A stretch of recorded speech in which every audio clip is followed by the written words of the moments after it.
PowerPoint presentation in Orlando, so you win.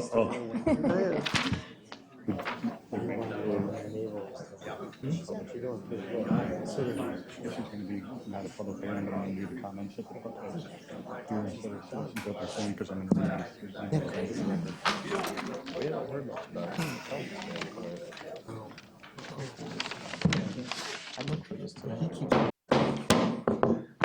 Good evening. I'd like to call the Tuesday, October 18th, 2016 City of Oldsmar City Council meeting to order. If you will please rise for our invocation and our pledge. They'll be led by our City Attorney, Mr. Tom Trask. Heavenly Father, send down your blessing on this meeting of the City Council and upon the individual members who comprise it. Give the council members a clear sense of duty and lead them to the faithful discharge of the same.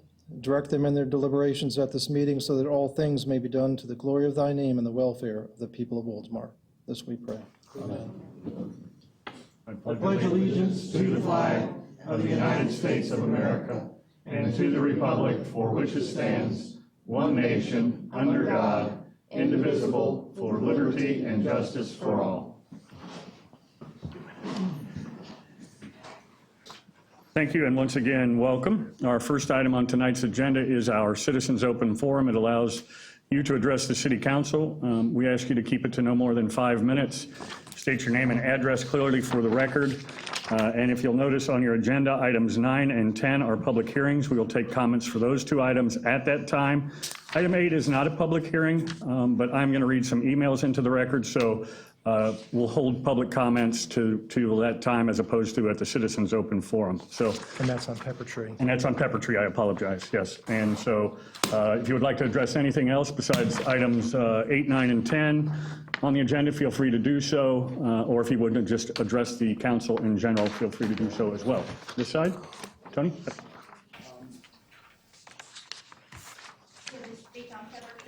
No, we're going to do it at item 8 because there's some. There was a mailing that went out that said differently. It just said that there was no public hearing. I am going to allow public comment. No, it said. In person. Okay, I'm going to allow comment at item 8. Okay, that's right. Because I want to read something in there, and it's only fair that I do it all together so you all hear everything. No, we're just looking at the. I understand. I made the decision tonight. Okay, what is item 8 and how do we know, we don't have an agenda that says. They're out there on the counter. Item 8 is Peppertree. And I'll waive all of it. Item 8 is Peppertree. Tony?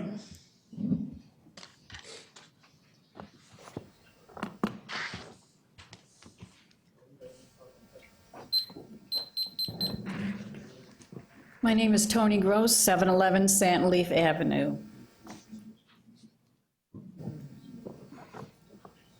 I'm here today to thank each of you, Oldsmar and Oldsmar's Veterans Advisory Board, and my community for supporting me these past 5 years with the Gold Star Mothers and Families Day ceremony.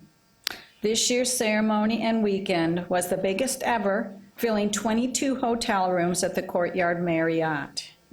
Stacy Keene, the Director of Sales, made available to me a great rate to lodge the 6 Gold Star families, and I didn't get time to put everything on a CD, so I just have pictures.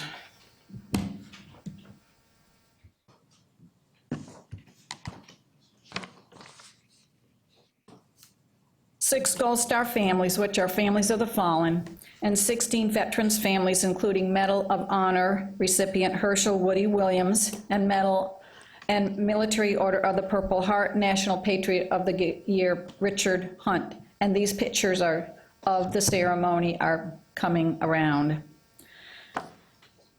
During the days of September the 24th and the 25th, Oldsmar was overflowing with heroes of all types and every age.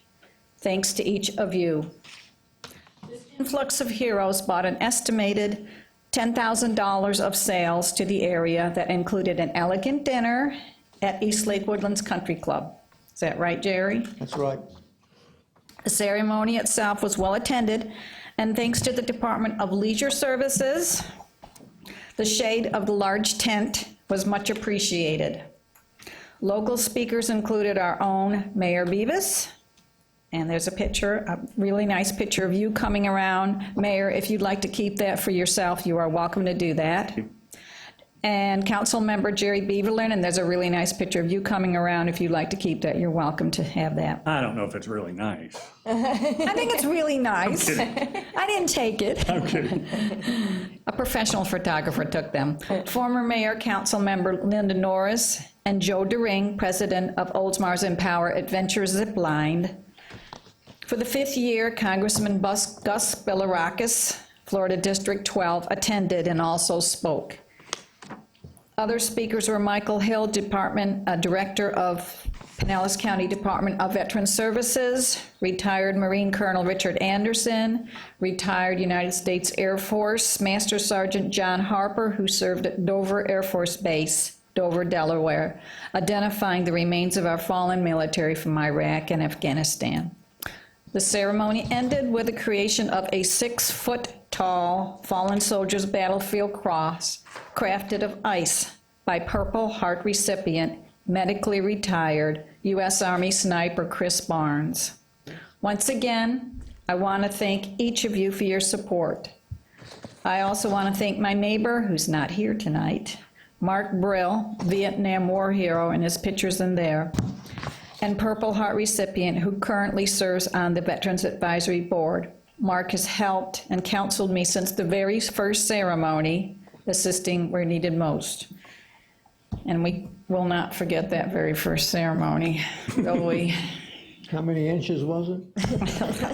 I know you had pictures of it. I did have pictures, I was going to bring them tonight, but as I stated at the close of the ceremony, that was the final Gold Star Mothers and Families Day ceremony I would be hosting in Oldsmar. I've enjoyed hosting it these past 5 years through many hugs, smiles, and tears. In closing, whoever said that driving to Oldsmar is like driving to Georgia is wrong. So, and I end with that. Thanks so much. Thank you, Tony. Thank you. Anybody else on this side of the room like to address the council? Doug, do you want this? I'll get you. Anybody on this side like to address the council? Yep, babe. Anything except items 8, 9, and 10 at this time. I'm not going to discuss 8, 9, and 10. Babe Wright, 1006 State Street, Oldsmar, Florida, 34677. I really don't know why we're here, but I would like to discuss the proposed drainage from Marsh Point over into Oldsmar ditches, which they seem to think is really going to happen. They've got markings on the road out there, and even though I live all the way up to State Street, I know my neighbors south of me are very concerned, and so am I, that we have to take care of Hillsborough County drainage from that housing development. And the neighbors down there seem to have been told that this is going to be a given thing, and Bruce, you know anything? we don't appreciate it. We So don't want it. we still talk to each other, you know, the city and Hillsborough County, but we've made it clear that we would not accept stormwater from Hillsborough County that has a negative impact on Oldsmar residents. So we have indicated and told Hillsborough County, if they come up with a plan that's approved by the Southwest Florida Water Management District, we would review it and see, you know, what impact it might have on Oldsmar. So I think we made our position pretty clear. I think they understand it. Well, when they should have addressed this problem is before they put their driveway into the housing development, instead of waiting until they put a big ditch in there and then backing all the water up on the racetrack road and on the neighbor behind them. I mean, her property is flooded. I'd say what's been done up to now wasn't proper in my opinion, but they need to figure out how to fix their problem. Yes, I think so. Thank you very much. Maybe you could, if you're still talking to them, you could figure out what they're going to do with all the traffic on Racetrack Road since it's crumbling apart. And they don't want to address that, and they don't want to address the four-way stop on my corner for the children. They denied that, so maybe we could work with that sometime too while you're talking. Please? We have actually put that out that, you know, if we wanted to consider some long-term solution to the entire South Racetrack Road right-of-way from Lafayette Boulevard to the end of the pavement, we'd be willing to talk about that also. I don't think they really warmed up to that idea, but we actually put that out on the table as well. Okay, well, thank you very much. We'd appreciate it if you have them keep their water, and we'll keep our water. Okay, thank you. Well, from way back yonder, we tried to work with them 20 years ago, 25 years ago, when they were going to build a huge development out there just on the other side of Racetrack Road. And, of course, we told them we weren't going to put up with that either.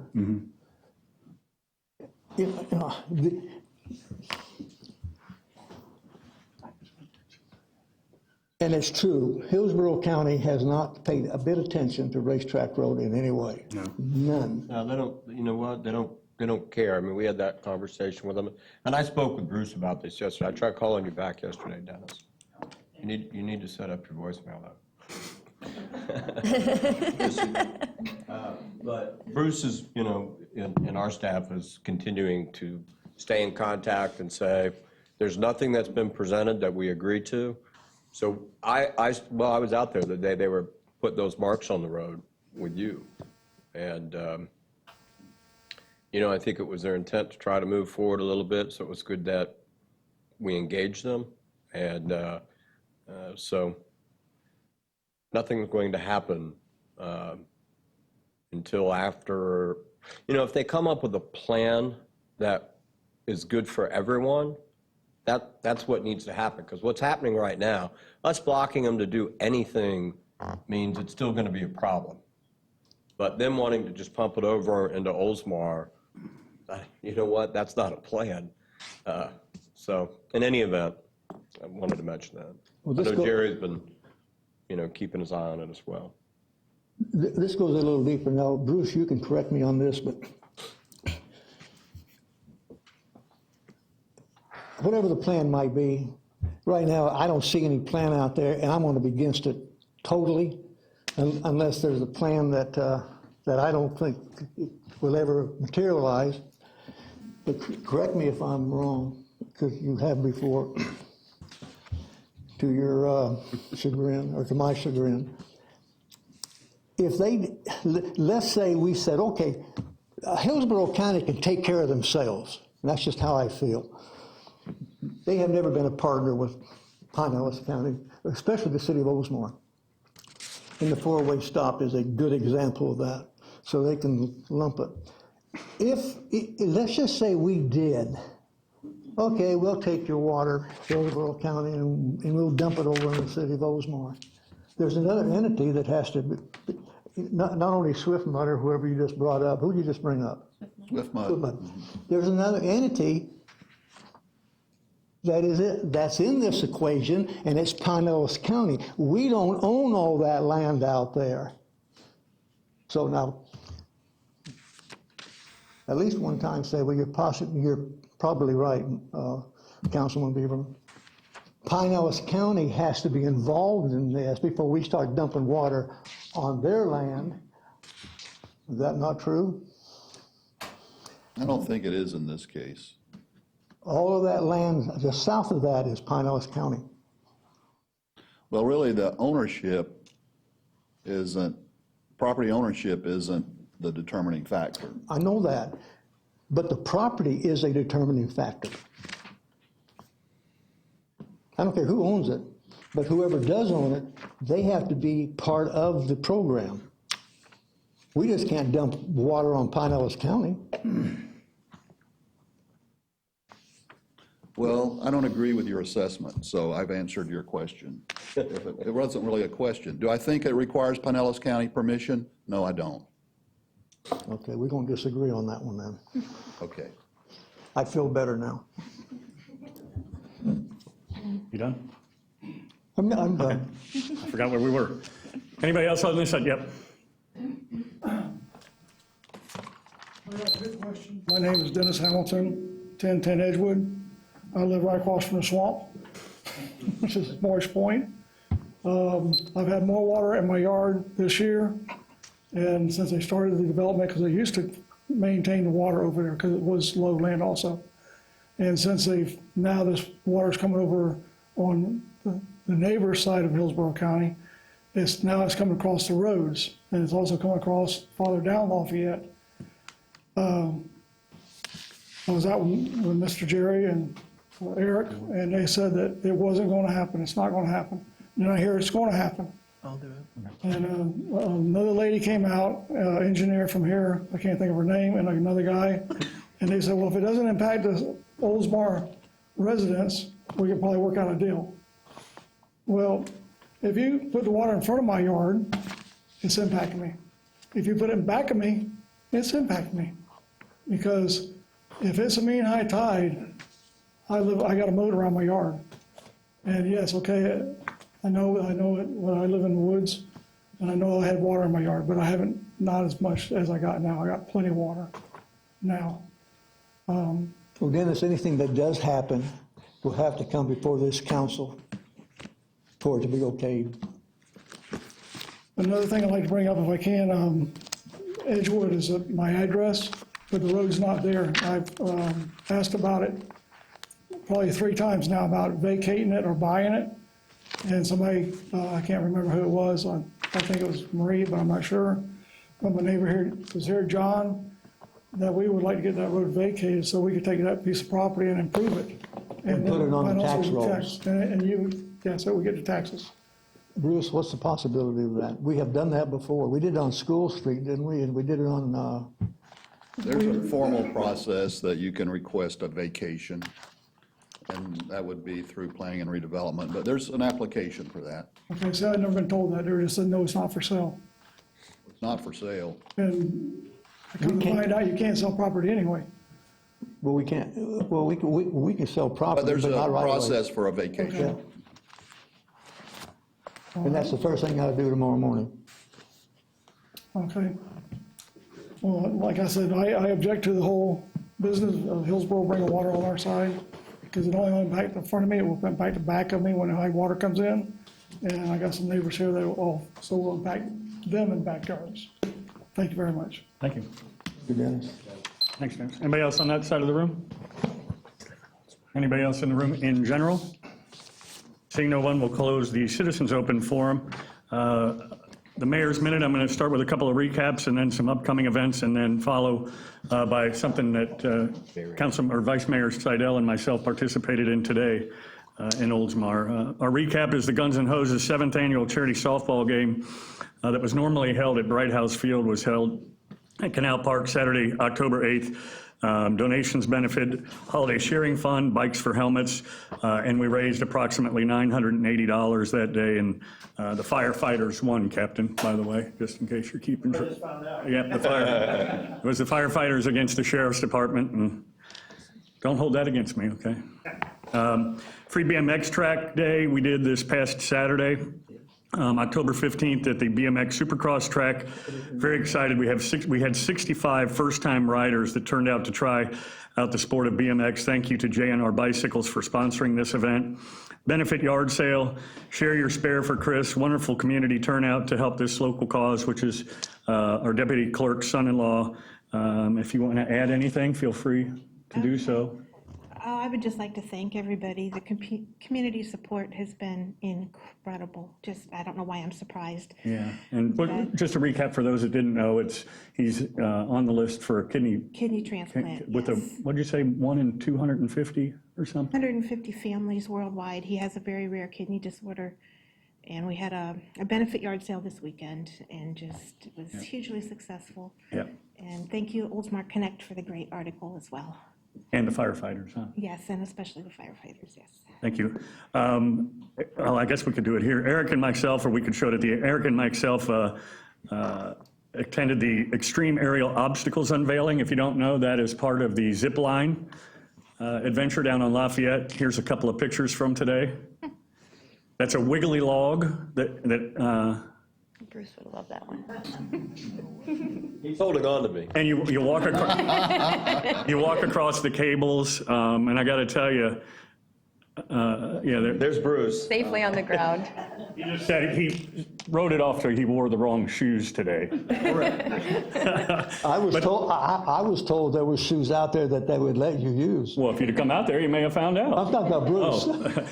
But anyway, it's a great experience, and you can either do that as part of the zip line, or you can do it by itself. And they said it takes about, what, 45 minutes to an hour, a little over an hour, depending on the Depending on size. how many people you have, figure an hour to an hour and a half if you have a decent sized group. But it was a lot of fun. Yeah, Nobody got hurt. nobody got hurt.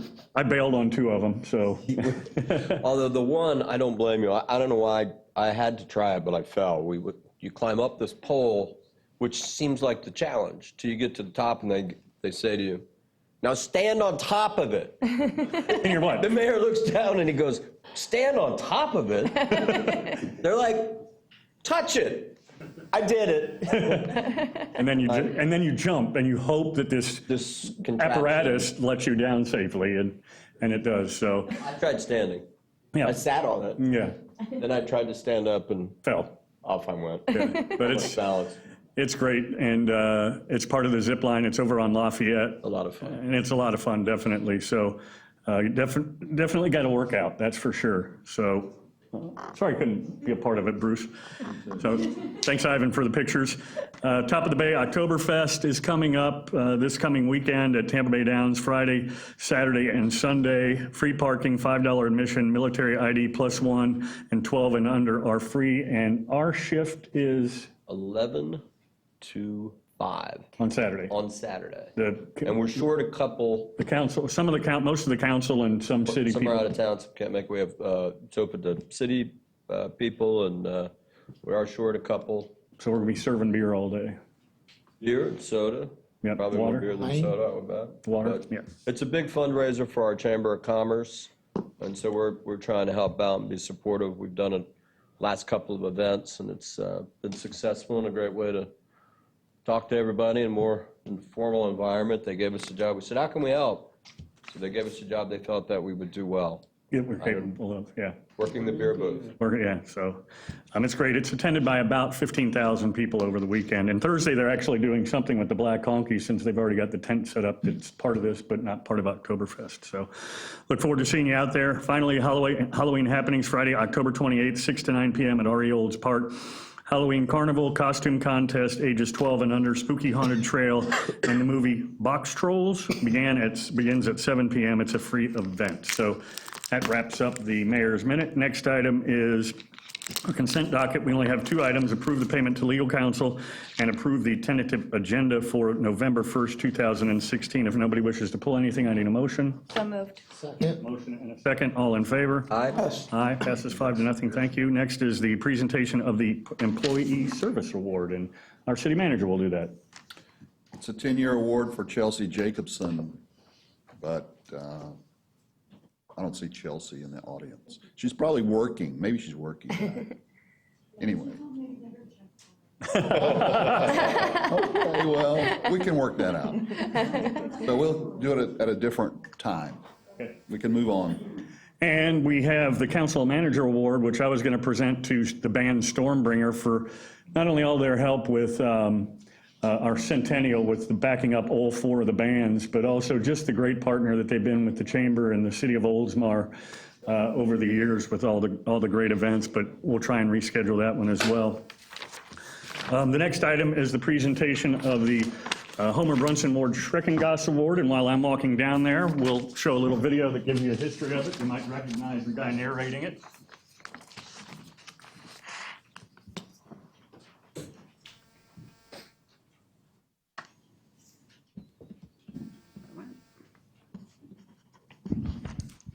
I think we have it, do we? I thought we did. Well, maybe You the can guy just could ask him to narrate give in a person. live version. Want to give the live version? Go ahead. The Homer Brunson, Homer Brunson, Here it comes. here it We shake comes. it. Dedicated this Dave. To the city as service. Lord Schrecengost served the city of Oldsmar for 16 years as mayor in the 1950s and 1960s. His last term was in 1970. Homer Brunson served the city of Oldsmar 11 years as a council person and 1 year as the mayor. Homer Brunson died in office in 1975. These 2 guys served their city with dedication and love for their city. In their ironic, in 1970, I had the privilege of serving on council with both of these men. I sat between them. I got the education of my life sitting between these two politicians, and I'm telling you, they were the old-time politicians. They didn't like each other. Homer was a diehard Democrat, and Ward was a diehard Republican. And they both brought that feeling to the council meetings, and it was incredible. But these two men were dedicated to the city of Oldsmar. And that's the reason why we have the Homer Brunson-Ward, Schrecengost Award, for one reason, and that's to keep these two guys' names in the forefront of serving the city. The second reason this award is important is because the award goes to a city employee that is chosen by their peers. This employee is not chosen by the council, not chosen by the city manager. This individual is chosen by their peers for their dedication to city government of the city of Oldsmar. Thank you, and it is a great honor to do this. I cannot imagine the fight that would be happening between those two right now with this election we have going on, but at any rate, if Kerry Thomas could come up, please, that would be great. He is our recipient.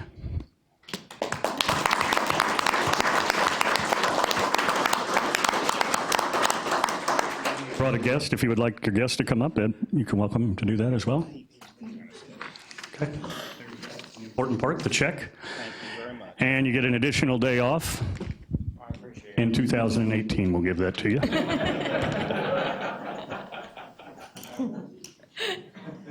Let me tell you a little bit about it, and as indicated by the video, this is something that's voted on by his peers. The council has nothing to do with it, so I think it's just a great honor, and it just shows the camaraderie that we have here in the city of Oldsmar and the pride that all the employees have in other employees when they nominate them. Back in the fall of 2014, a decision was made to establish, or I should say reestablish, an official tree lighting ceremony for the large tree that is set up at City Hall. While many pondered over the logistics of the site and how to turn the tree lights on, it was an Oldsmar employee who decided to provide at least one solution.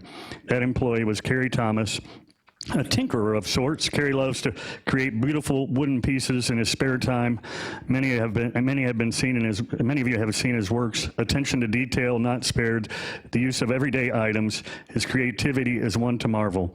In speaking with Kerry about the dilemma of the proper way to literally throw the switch, he led the charge and promised to have a solution before the day of the Christmas tree lighting that would take place. Unknown to those coordinating this project, Kerry started working on what now becomes the official tree lighting switch, the size of a podium. It was painted in holiday colors, complete with the knob switch for the Oldsmar Citizen of the Year to pull. Needless to say, his creation was a hit by those attending the ceremony. The following year, 2015, a jazzier version of the light switch was presented with holiday decorations and a newer knob to provide the full effect of pulling a light switch and making something magical happen. Terry takes great pride in his creations. You can see why with the picture below he took of this project in his own time, with his own money. Kerry went above and beyond the call of duty to ensure this new annual tradition for the residents of the city was magical. It's the little things that one does in life that sometimes goes unnoticed by many. Kerry has certainly provided his talents to our great city and out of the kindness of his heart. So thank you very much. And just a quick note, December 6th, we will be closing the time capsule at 5:45, and then at 6 o'clock, we will be lighting the tree ceremony. And if you want to bring over your piece of work, that would be great. We are not allowed to disclose the technology that goes into this because we can't have Safety Harbor watching our video and stealing our idea. There are many high-tech components in here, right, Kerry? Yes, sir. Yes.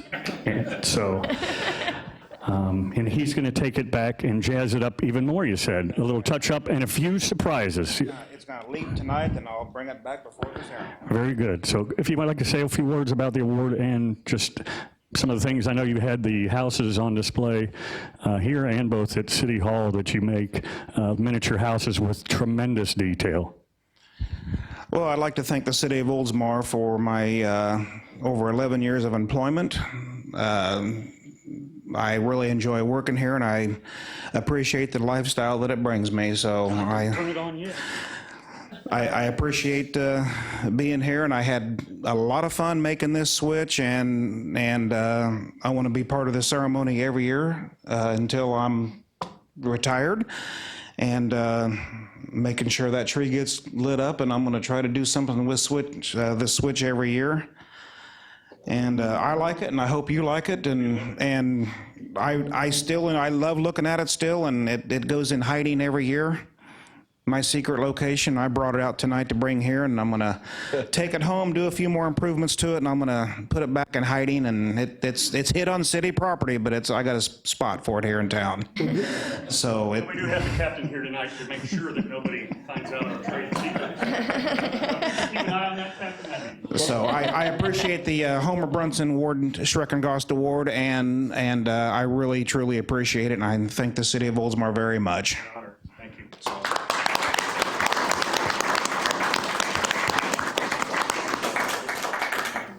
Oh, the award.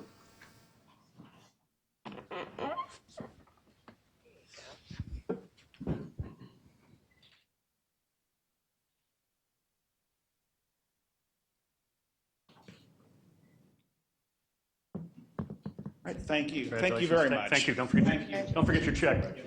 Mayor, Yes. he said something to me about hooking this thing up to you next time. Hooking it up to me. You know, there was some kind of a surprise. To turn me on or to turn me off?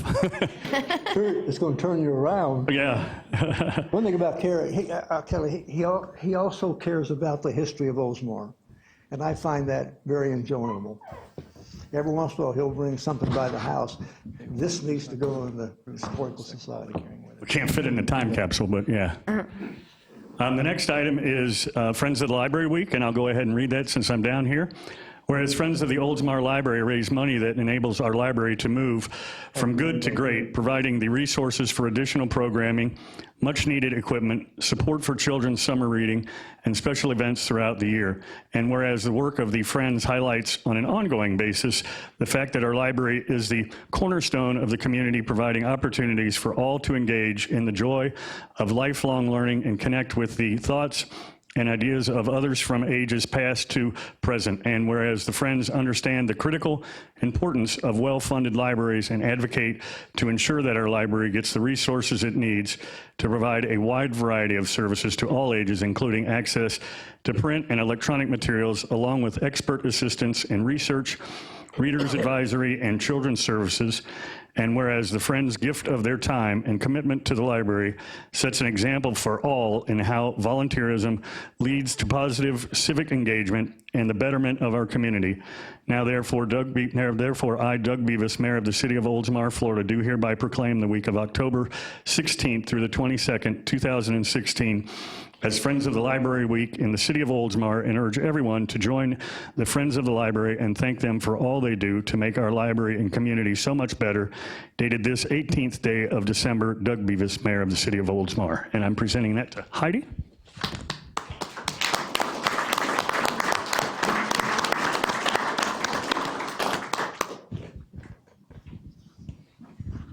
Oh, and Gator's following you too? He's the president. Okay.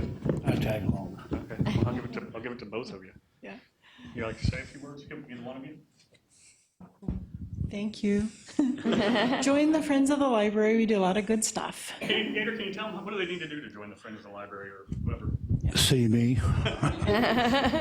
Or come to the library. One of the girls at the library can sign you up. I'm sorry, I'm laughing because I haven't paid my dues yet this year. Oh, I'll give this to Gator then. Thank you. Get a picture.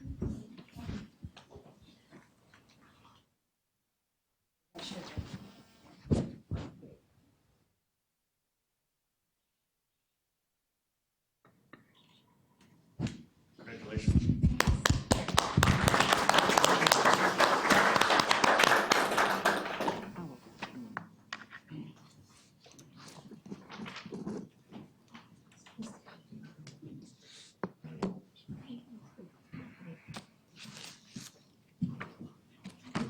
And the next item is a presentation by Forward Pinellas. Whit Blanton is here from Forward Pinellas and going to give us a little presentation. Thank you for coming, Whit. Well, thank you for the opportunity to be here today. It's been about a year since I was here last time, and I was new in the job then, and so it's always entertaining to come back to Oldsmar. You have one of the most interesting and I think just community-based council meetings that I've seen anywhere in Pinellas County. I really want to applaud you for that. It's a fun time here. Let's see, I've got a short presentation that I'll go through, but I think I'll be pretty brief. I first just wanted to introduce you all and to the audience members of who is Forward Pinellas, because we've changed our name since I was here last time. We unified the Pinellas Planning Council and the Metropolitan Planning Organization under one entity, under 13 governing board members, and the city of Oldsmar is next in the rotation. We're moving from Safety Harbor to Oldsmar, so starting in January, you'll have a designated representative for 2 years on our board, and we're excited about that because I think you bring a unique perspective that's needed in our discussions about transportation and land use in Pinellas County, and we're looking forward to that participation. So, we are an agency that has been conceived to guide cooperative land use decisions among Pinellas County's 24 municipalities and the unincorporated county. And as an MPO, we're responsible for shepherding transportation projects through the process so that we fund the projects that are needed. We get the Department of Transportation on board with kinds of initiatives that we want to accomplish, and we work cooperatively with the county and all the municipalities to advance transportation.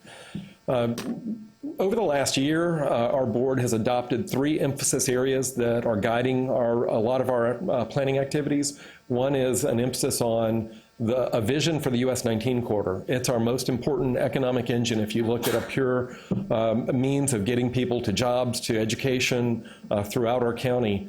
And the transportation decisions we've made have not been in sync necessarily with the land use and economic development objectives of that corridor. If you look at the interchanges that have been built down in Clearwater, there's a lot of activity happening around those interchanges, but in the areas between, we've seen some economic decline. So as we look at building additional interchanges, Curlew Road would be next, Tampa Road would be after that, we want to make sure we get the land use right so that those developments happen hand in hand and they work in complementary fashion. Another area that we're looking at is enhancing beach community access. The beach communities generate billions of dollars of economic opportunity throughout our region. And unfortunately, it's pretty difficult and increasingly difficult to get to the beaches, particularly on Gulf to Bay and Bel Air and a few other corridors. We're focusing right now on ensuring a good linkage between the Pinellas Trail and the beaches so that it's safe to ride your bike, it's safe to get access over there. We're also looking at a corridor plan for State Road 60 in partnership with PSTA to look at Tampa International Airport to Clearwater Beach transit service and potentially a bypass route so that they can get out of the congestion over the bridge and reduce the travel time, helping workers get to jobs, helping visitors get there, and reducing the amount of parking that people are trying to find over on Clearwater Beach. It's not just limited to that. We're also holding a technical forum on waterborne transportation on November 3rd in Madeira Beach, City Hall, and we're looking at ways to expand the Clearwater Beach ferry that operates from downtown to the beach in other parts of the county, and we've got some interested providers who are out there. In fact, Madeira Beach just entered into a contract with an operator to run a little water taxi service. And I know the state legislature is interested in maybe making us a pilot program to expand that further. The final area of emphasis is the Gateway Mid-County area, and we are working in partnership with the cities of Pinellas Park, Largo, St. Petersburg, and unincorporated county to guide growth and development in the Mid-County economic area. So those are a few things that I wanted to talk about, but I'm really here to highlight regional transportation issues that we're facing. And this little graphic, it's hard to read on the screens up here, but it shows that at a recent chamber event in the mid part of the county, transportation, about 67% of the 50 or so people in the room said it's bad and it's getting worse. And that's a reflection, I think, of just the regional issues that we're having, because making transportation investments takes a partnership, and it takes DOT, it takes Hillsborough County, it takes Pinellas County coming together in agreement. And we need a forum for that to happen. And right now we have 3 MPOs, one serving Pasco, one serving Pinellas, one serving Hillsborough. And we have, I think, a very good coordinating mechanism. We have a good forum for discussion. But when it comes to making big projects move forward, there's not a single entity that's making those decisions. So we've created a forum to do that that I'll highlight for you here.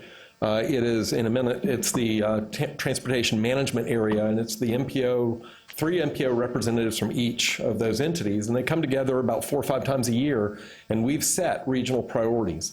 But I think there's an interest in the business community and the state legislature and many of our county commissioners to revamp that process so that we merge the 3 MPOs into one single organization. It would give us more institutional capacity.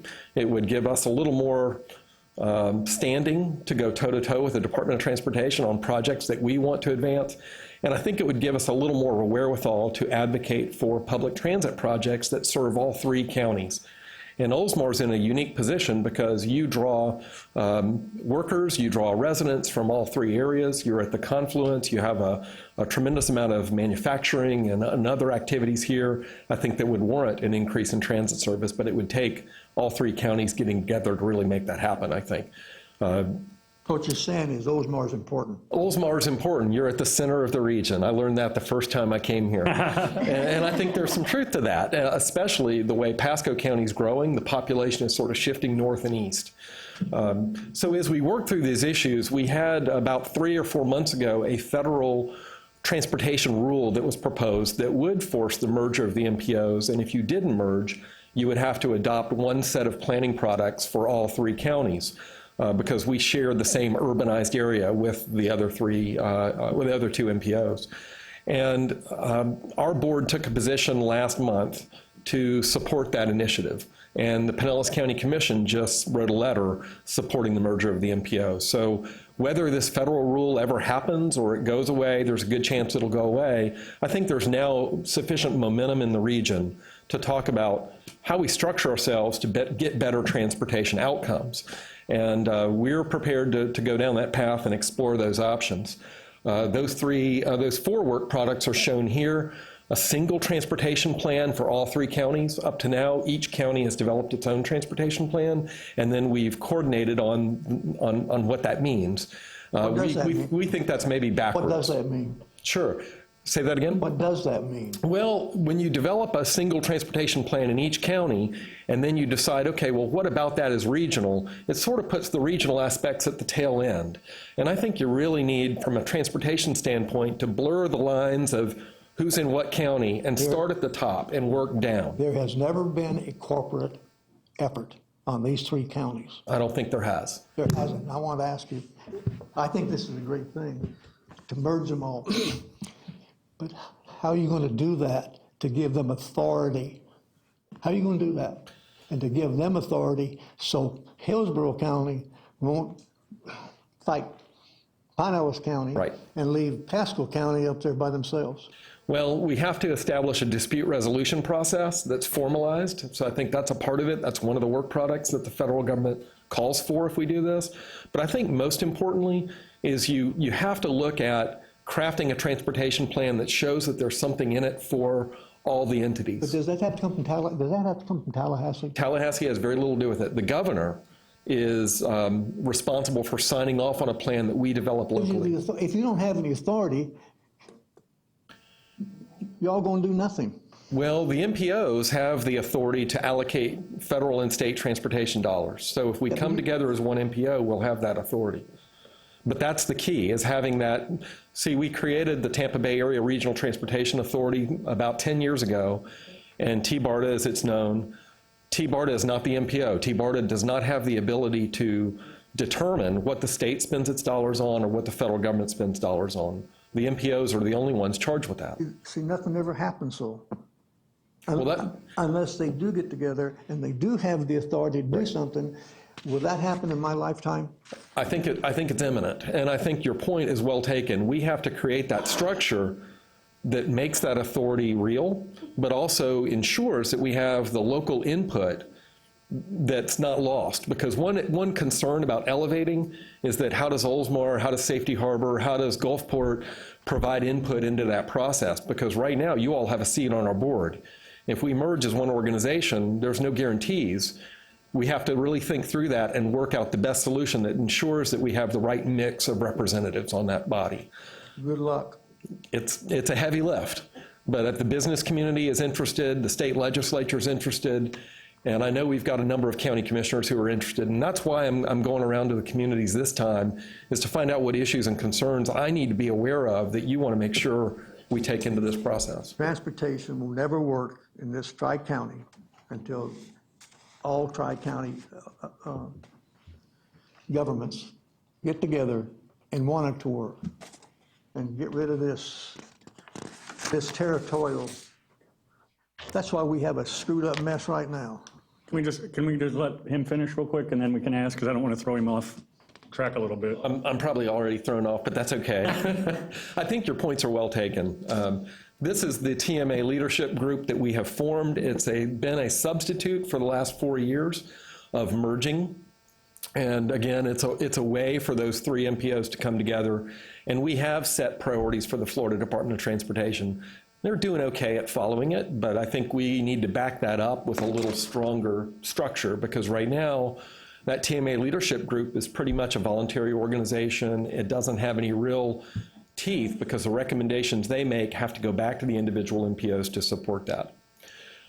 Let me just advance ahead, and you can see a number of participants. It's a very complex process. There are a lot of entities at the table, and somebody's got to be in the lead of sort of shepherding through how transportation projects get funded.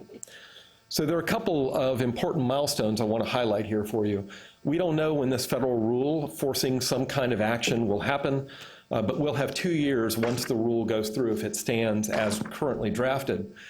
In November of 2016, we have our next TMA leadership group meeting, and we will be recommending to them that they recommend approval of a scope of services for an independent research effort that will look at what are the best models and best practices for merging and coming together as one region. What kind of mission, roles, and responsibilities, what kind of teeth does that organization have? What does it look like? That will be then referred back to each MPO for endorsement. In parallel, we'll be writing a letter to the DOT secretary in Tallahassee outlining the need for funding for that study, which they're willing to do, but we've got to come together and request it uniformly. And also a process of working on a single plan for the 3-county region and those other work products I mentioned. I think if we lay that out and follow that, that'll line up really well. The legislative session starts in March, but I think we're a year away from needing action specifically from the Florida legislature, other than potentially their willingness to fund this study. And I've talked to a couple of our representatives, Representative Sprowls, Senator Latvala, and both of them are interested in funding this study and furthering these efforts. The next 2 items, in the spring of 2017, we are planning a transportation summit, a regional transportation summit that the Tampa Bay Regional Planning Council will be hosting. It's actually February 16th is the date, and that will focus on practical hands-on approaches to better regional transportation and how to get more money out of your federal gas tax dollars that we send every year to Washington. In 2018, we will be completing a Tampa Bay Premium Regional Transit Study that is currently just getting started, led by Hillsborough Area Regional Transit, HART. That study is funded at $1 million by Florida Department of Transportation. The good news is DOT now has skin in the game for advancing a regional public transportation project that would consider the CSX tracks, that would consider the Howard Franklin Bridge and the new bridge structure they've been talking about, and the Gandy Corridor and other corridors as well. That will be wrapping up in spring of 2018. The reason I give you all these dates is because that lines up well with what I think is a reasonable time frame in the next 2 years for us to merge the MPOs and structure that in a way to position ourselves for funding of that Tampa Bay Premium Transit Study. We are also starting our long-range transportation plan, and if we do it all 3 counties, they still have to be adopted in 2019. We adopt that plan, we have the transportation study, we merge the MPOs. I think we're setting ourselves up to go back maybe in 2020 with a funding strategy. So the next 3 or 4 years are going to be pretty interesting.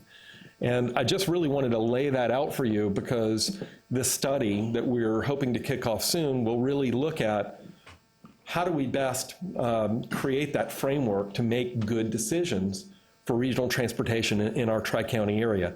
We're not Orlando. We don't have one downtown to go to dominated by Disney.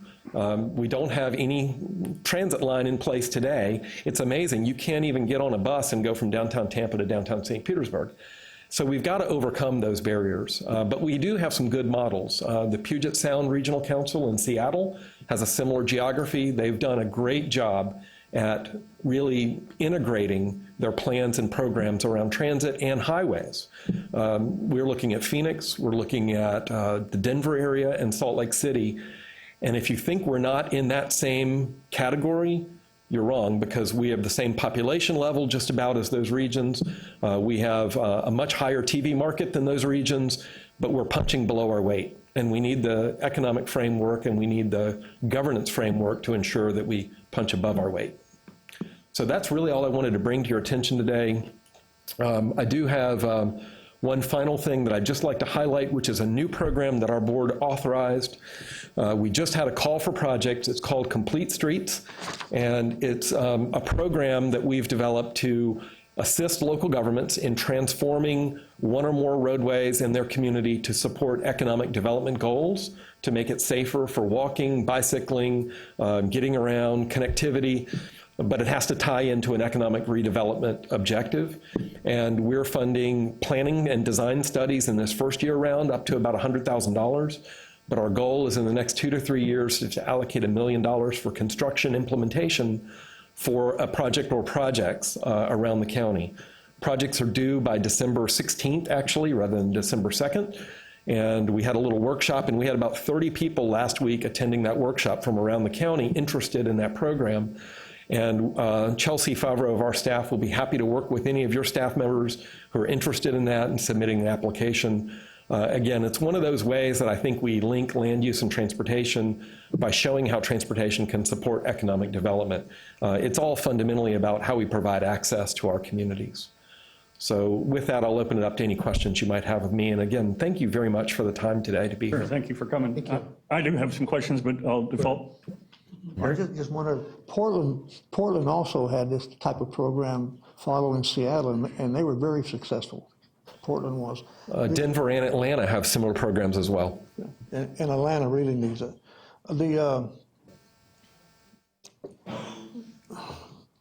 Well, you know the disaster on 19.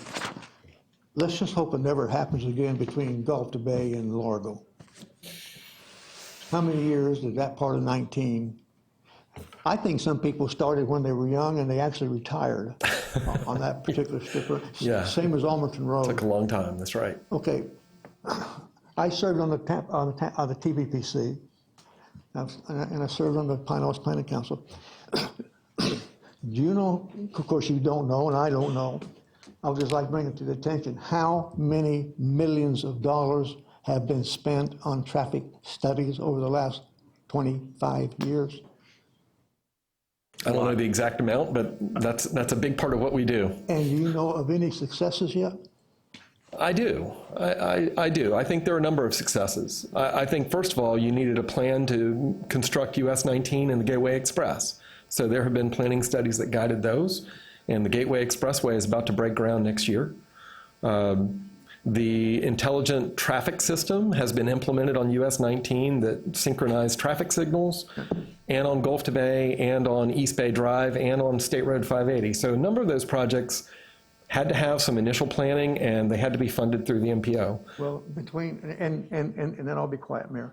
Between Hillsborough County and Pinellas County, we have spent multi-millions of dollars on traffic studies and accomplished absolutely nothing.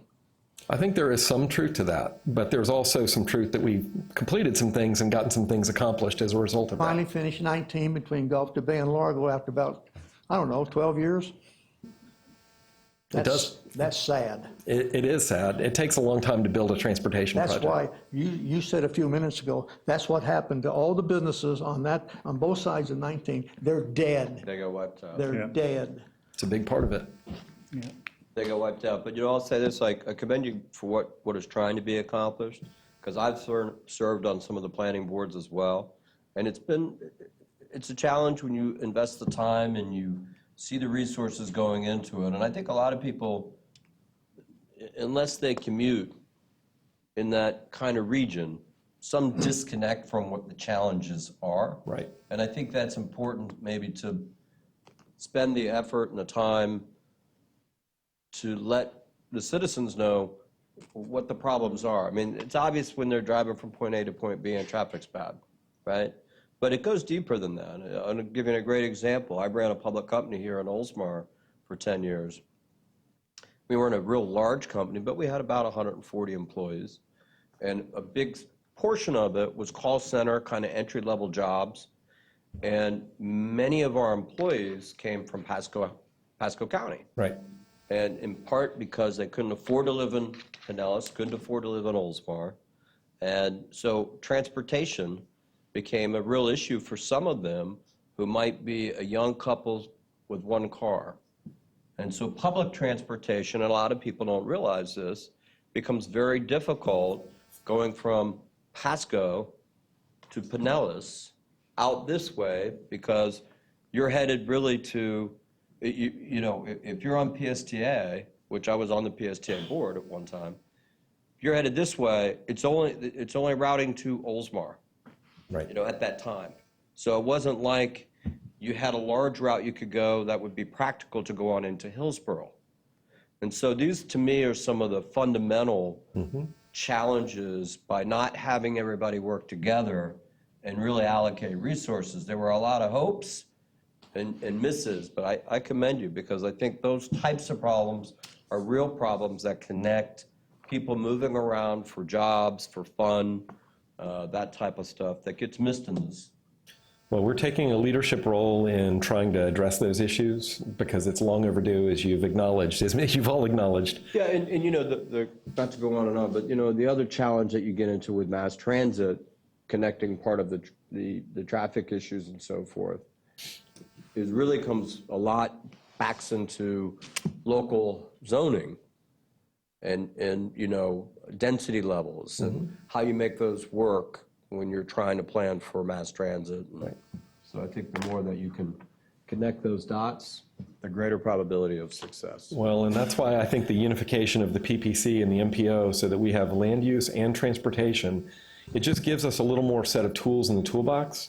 So one concern that I've expressed to the Board of County Commissioners and to you all tonight is that the unification we've created in Pinellas County to guide land use and transportation decisions in a complementary fashion can't be lost by merging the MPOs up here. We need to retain what we have that works well in Pinellas County with our 24 municipalities. Hillsborough County has 3 cities and 900,000 people living in unincorporated Hillsborough County. Pasco County has a vast majority of its 500,000 people living in unincorporated Pasco County. So the governance model for those counties isn't the same as our governance model. The way we plan isn't the same as the way we plan here. We're much more focused on redevelopment. And we've got 18 to 20 walkable downtown areas that would serve as a great launching point for transit to start to connect our region. You don't have those kinds of same walkable areas in Hillsborough County or Pasco County. So you have to pick your spots really well. And if you can make a place connected that's walkable, people will ride. But if you're expecting somebody to walk out to the edge of a shopping center parking lot adjacent to a busy highway, you're only going to get the really determined or really needy people to ride. So we've got to kind of work on those ways to make it easier for transit to be a real option for people. And I would say in the vast majority of Pinellas County, not just in North County, but throughout Pinellas County, transit's not a real viable option unless you're desperate. And that's got to stop. And it takes funding, but it also takes the land use that you're talking about. So we do have a lot of work ahead of us. I hope I can count on the city of Oldsmar to be a partner in that effort, because we're going to need you. Yep. Station, right? I know. Right to the new station? The stadium, rather? Yeah, the new stadium. Get the rails going there? Stadium, light rail line, it's all, yeah, I see the vision. We're with you. I have And a it quick starts with a question. vision. Yes, sir. I use the US 19, the new highway, all the time. I absolutely love it. Are they planning anything to go north to Pasco? Well, To do that same type of thing, like from Tampa Road north? That's one of mine, because I had heard Curlew and Tampa Road have been pushed out Well, they haven't really been pushed out. Curlew and Tampa Road are currently under design. In fact, the design for Curlew is about wrapped up. So that'll be the next one for construction funding. And I think it's now 2022 is when the construction will happen, and that's up to the DOT. That's just when the money becomes available. Commissioner Karen Seal of the County Commission is trying to advance that. So I think that's a legislative request that the county will be making this year. Tampa Road would follow right behind that. Alderman and Klosterman and Nebraska are also in design. We've asked them to slow down just a little bit on their design so that we can get the land use vision and any other aspects of the design like pedestrian overpasses and underpasses incorporated, because what we don't want to have happen is what happened down in Clearwater, where they had to go back and think about, oh, pedestrians really do want to cross this road. And that's a big issue. So we want to make sure that's captured. Now, we've advocated that they stop at Tampa Road or potentially a little further north at Alderman or Klosterman, but not go all the way up to Tarpon Avenue, because the city of Tarpon Springs has told us they'd rather not have that interchange up there. Right. And frankly, if you're building a US 19 highway all the way up into Pasco County, we're really just incentivizing folks to go find a house up in Pasco County and commute back down. And I'm not sure that's consistent with some of our other policies encouraging redevelopment. And Pasco County has taken US 19 interchanges out of their plans. So the Pasco County Commission and MPO doesn't want to see that continue. So our question is, where does it logically end? It may someday go into Pasco County, but right now, to me, the logical end of the elevated expressway would be at Tampa Road, to go through Tampa Road and let that be the last point of it. And that was kind of my point, was I'd heard that they'd pushed it out because of the Pasco. No, it's not really jiving. So we wrote a letter just asking them to align it with our planning efforts so that we can influence that design. It'll be about a year before we get back to the DOT with any concrete design plans. Okay. Thank you. Sure. Anything else? Nope. Gabby? I just had a quick question. What kind of partnerships are you guys doing around Uber and like the Go cars and things of that nature? Because obviously, yeah, maybe a transit system may never go all the way to Pasco County or some of those more remote areas, but if you partner with other companies to get the residents that next step, I mean, obviously, I think that's a big game changer. I think that's huge, and I will say that that's going to be a transformation in the next 5 years. PSTA is already doing a partnership. They had a grant that they secured to provide cheaper Uber rides, sort of a first mile, last mile option. I think that's something that we could look at for lower density areas in Pinellas County as another transportation alternative to folks. And I would say not even just the discount, but the availability of drivers. I mean, I can give you a perfect example. Someone asked for a ride home one day, and I was in Tampa, and I said, sure. They said, why don't you drive me to Oldsmar, and I'll get an Uber from there. And when they got here, there was absolutely no Uber available to get to Dunedin, so I continued to drive them to Dunedin and back. But I mean, just the availability to get an Uber here in North Pinellas is very difficult. So I think we need to encourage partnerships with those companies, and not just Ubers, but the Go cars, the tiny cars Whole Foods in Austin has them. You can go down into their parking garage and you can get a car to rent and drive around the city and return it, or the bicycles. So I think we really need to look at partnerships, and not just the ones we have today, but think forward, because 5 years from now, it may not even be Uber. It could be something different. So I think we have to start thinking a lot more forward than. I do think Tampa and St. Petersburg are looking at that car on demand. I know Orlando had it as a pilot for a little while. And you have to also keep in mind that in the next 3 to 4 years, the economies, the scaling of this is going to be massive. And so companies like Uber and Lyft and whatever, they may not be able to keep up with that demand, and that's going to force the market to respond in other ways. We just have to be ready, and we have to allow for those kinds of things. But I mean, if Tampa and St. Pete are looking at that, I think that we need to be looking at as well. I think it's an option in every downtown area where you've got a gathering of people and destinations. Yeah, okay. It's a good thought. And to the point about Uber, as you mentioned, I'm on the PSTA board and also on the legislative board, but we did do the pilot program in Pinellas Park, first mile, last mile, to get you to the bus stop. You couldn't, although I won't say it was 100% successful, we didn't want you using it to Uber to Walmart and then never get on the bus and then Uber back home. We're trying to come up with some time frame, but they're looking to expand that into some other areas of Pinellas County, and one of them, it was about 7, I think, and one of them is actually Oldsmar to assist with some of that. And then we just got another grant, I think, for $500,000 for, I think it's Transportation Disadvantaged partnership with PSTA and Lyft and those things. So we definitely, we at the PSTA know that, you know, we need to look, we're providing transportation of all types, and it's, as you just indicated, you know, autonomous vehicles and everything else. The scenery is changing. You know, the bikes on the cars where people are riding, and I think it all plays into some of the things, even like we talked about with the USF students about, you know, people are leaving these areas. Your kids are going away to other areas of the country to go to school, and they don't want to come back because their transportation system is so much better than ours. And so we'd like to, well, most people would like to keep their kids in the area, but.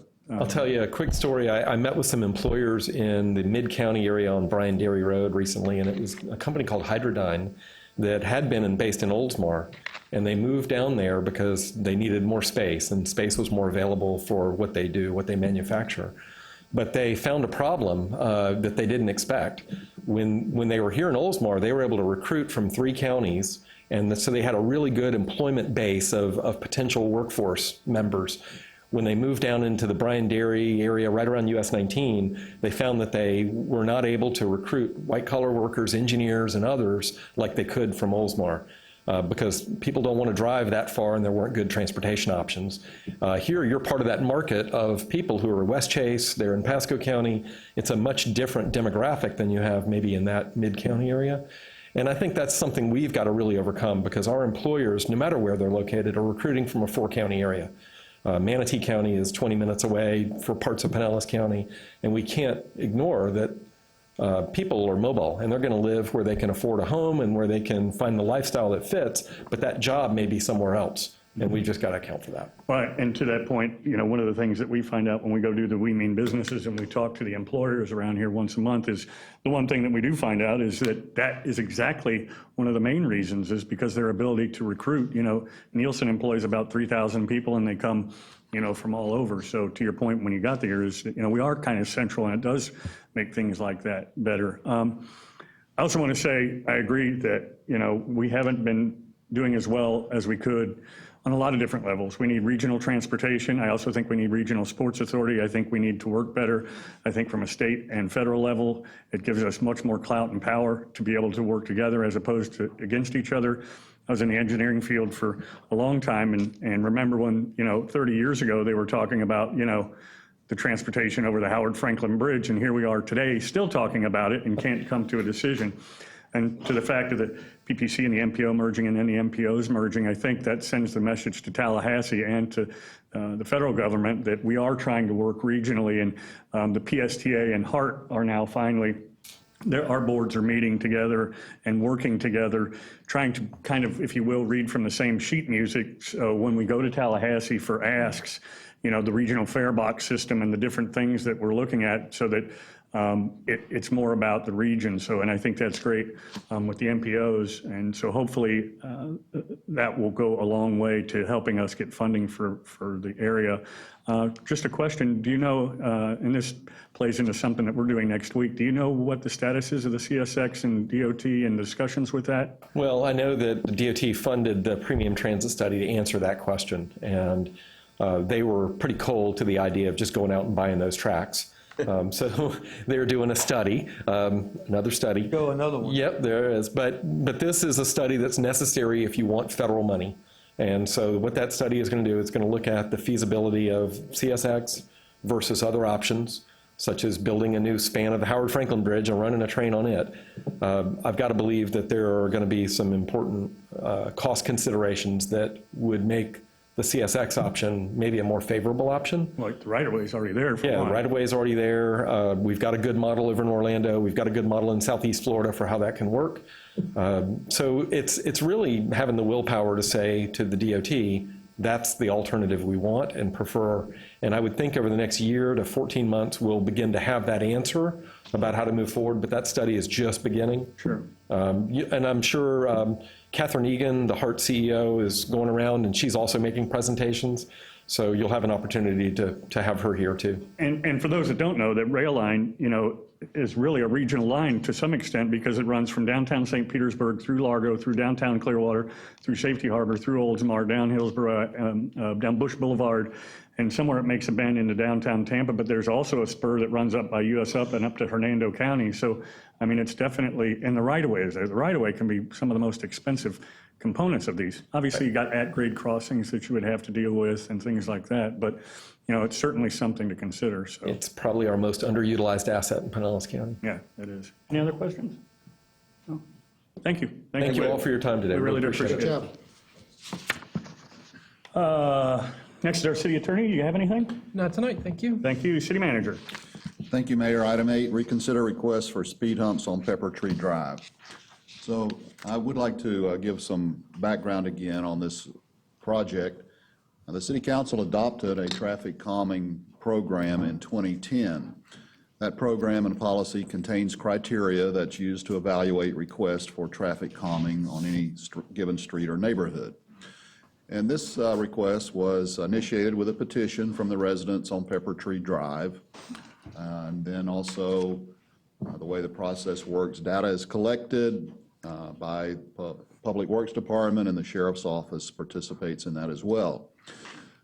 So then our Technical Review Committee evaluates the request and reviews the data that's been collected and see how that matches up with the criteria contained in the city's policy.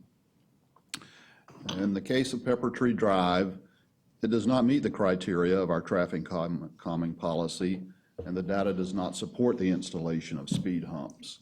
One of those criteria, I would also point out that Peppertree Drive is a collector street. The criteria is slightly different than if it's a neighborhood street. In this Harbor Palms neighborhood, a neighborhood street would be Tangerine or Evergreen as examples. They empty into Peppertree.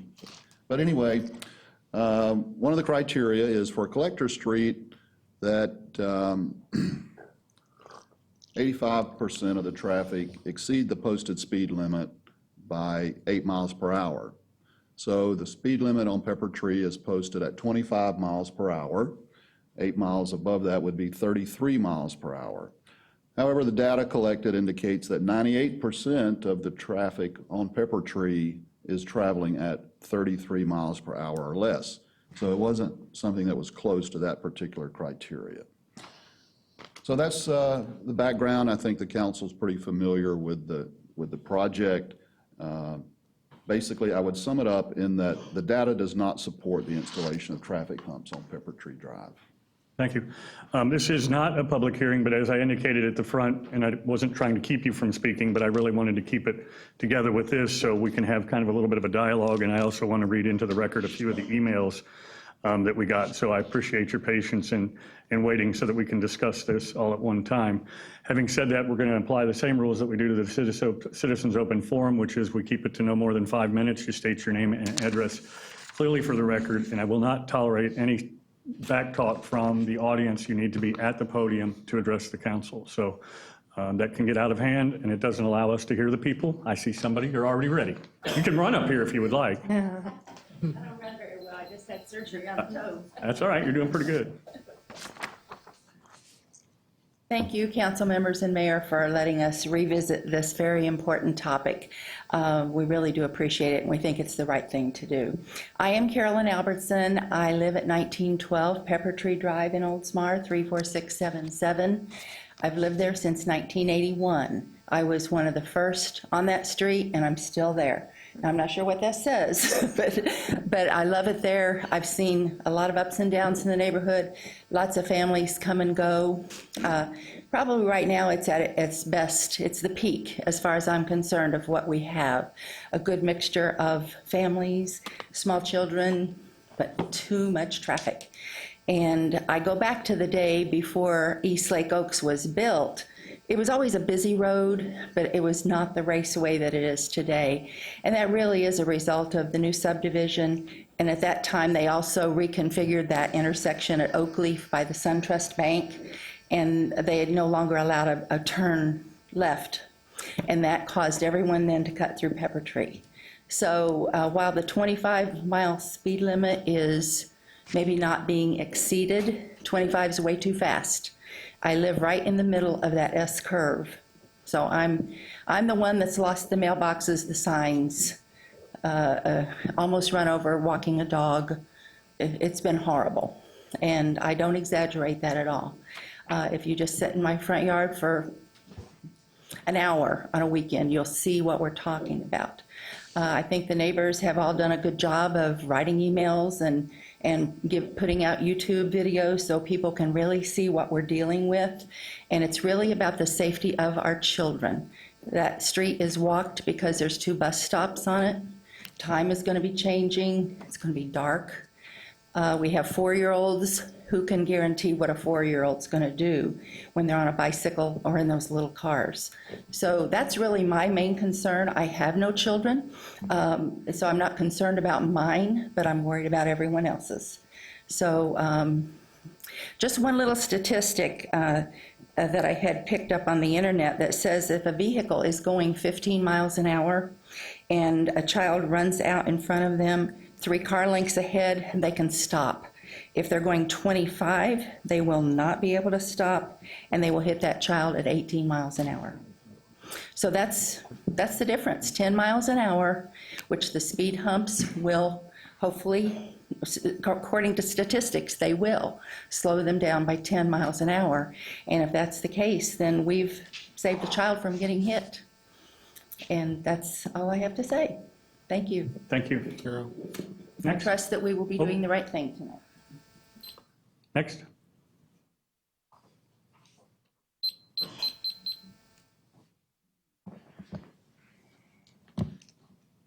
Hi, I'm Dallas Ebanks. I live at 1907 Peppertree Drive, Oldsmar, Florida, and I've lived there my entire life.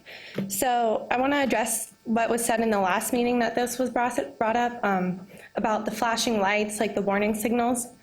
Personally, I do not think those are going to work because a lot of the problem is the residents that live in the street. Those signs are more to deter, I think, the people that just come for a visit. You know, they're the ones that are following the rules for the most part.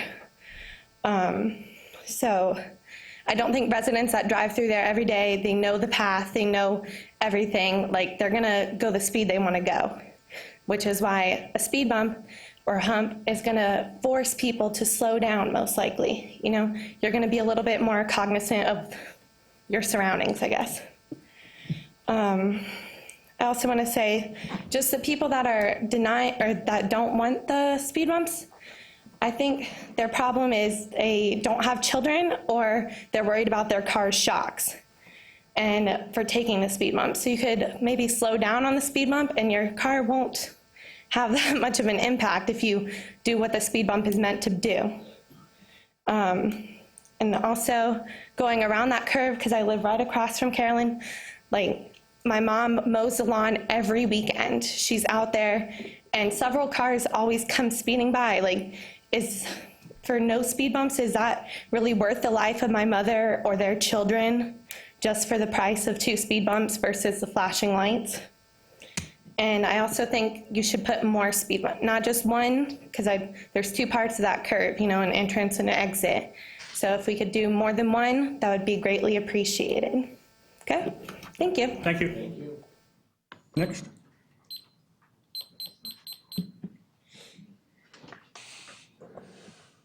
Good evening, Chris Taupnitz, 430 Evergreen Drive. I use that collector street. It's not really a collector street. That is a community road. That road is absolutely dangerous, given the speed limits. And the signage on that road is absolutely confusing, because if you come in from the SunTrust Bank, there's that warning sign that there's an S-turn coming up, 15 miles an hour. Right behind it is another sign saying 25 miles per hour. And there's a slight turn right before you get to the drastic S-turn that you should be doing 15 miles an hour at. I don't have a problem with the speed bumps fundamentally, because these citizens came forward with a petition and said, we live on this road, we see a problem, we want it addressed, and the thing that we think is best is a speed bump. I don't have a problem running over 1 or 2 speed bumps to get in or out of my neighborhood if it saves a kid's life. And I've been before this council before when it came to school buses and kid safety. And I'll tell you one thing, I want to do the right thing to make sure that every kid is safe. And I don't care how much it costs and whether the factors are there or aren't, as long as we as a community step up and say, this is what we're gonna do, regardless of cost, to keep these kids safe, then so be it. Thank you. Thank you. Thank you. Next.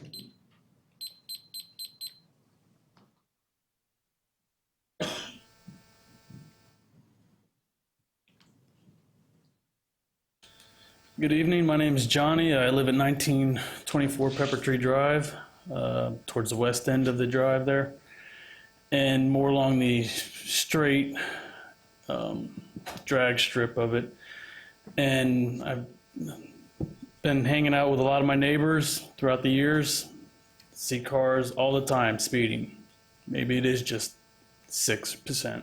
Maybe it is just 10%. Seems like a lot more to us, but it's enough to where we notice.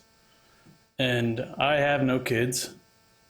I have no fight in this other than I don't want to see anybody get run over. Kids, myself, anybody walking down the street. I've seen plenty of cars as they're speeding down the road with their faces down, looking at their phones, texting, swerving off the road. And oh, luckily they hit, the valley curb and okay, back in the road. But I'm a land surveyor and I've worked nearly 7 years on the interstates, on the side of the interstate. It's pretty, I get nervous mowing my yard. So, I mean, I've been very at ease on the side of the interstates and I get nervous mowing my yard. So I have no problem. I would love to not have speed humps. That'd be perfect if we didn't have speed humps. But luckily, all these people keep speeding like now we have to have speed humps. I would prefer not to have them. But other residents in the neighborhood have forced our hand on this, and I would really appreciate a thoughtful consideration for our lives on this. Thank you. Thank you. Anybody else like to address the city council? Yes, ma'am. And although this is not a public hearing, this is going to be your opportunity to speak, and then the council is going to have some dialogue and then vote. My name is Pam Ebanks. I live at 1907 Peppertree, in the middle of that S-curve, and I agree with everything else everybody's saying. But one other point nobody else brought up, because I've been there for 26 years, this isn't the first time we've asked.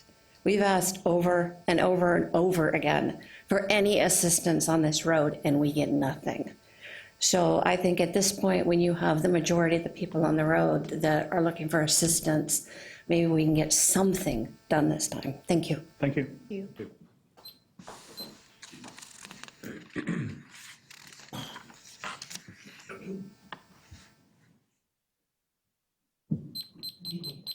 My name is Michael Bruno. I'm at 1923 Peppertree Drive.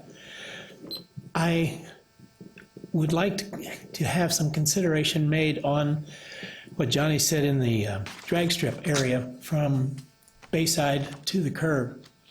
I have witnessed cars that turn off of Bayside onto Peppertree Drive accelerate to the point that it seems like they're doing 35 miles an hour by the time they get to my house, and I'm the third house in.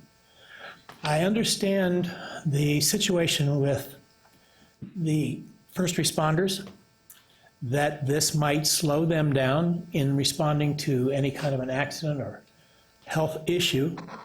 I understand that the school buses might have a situation with it that they have to slow down to navigate those speed bumps.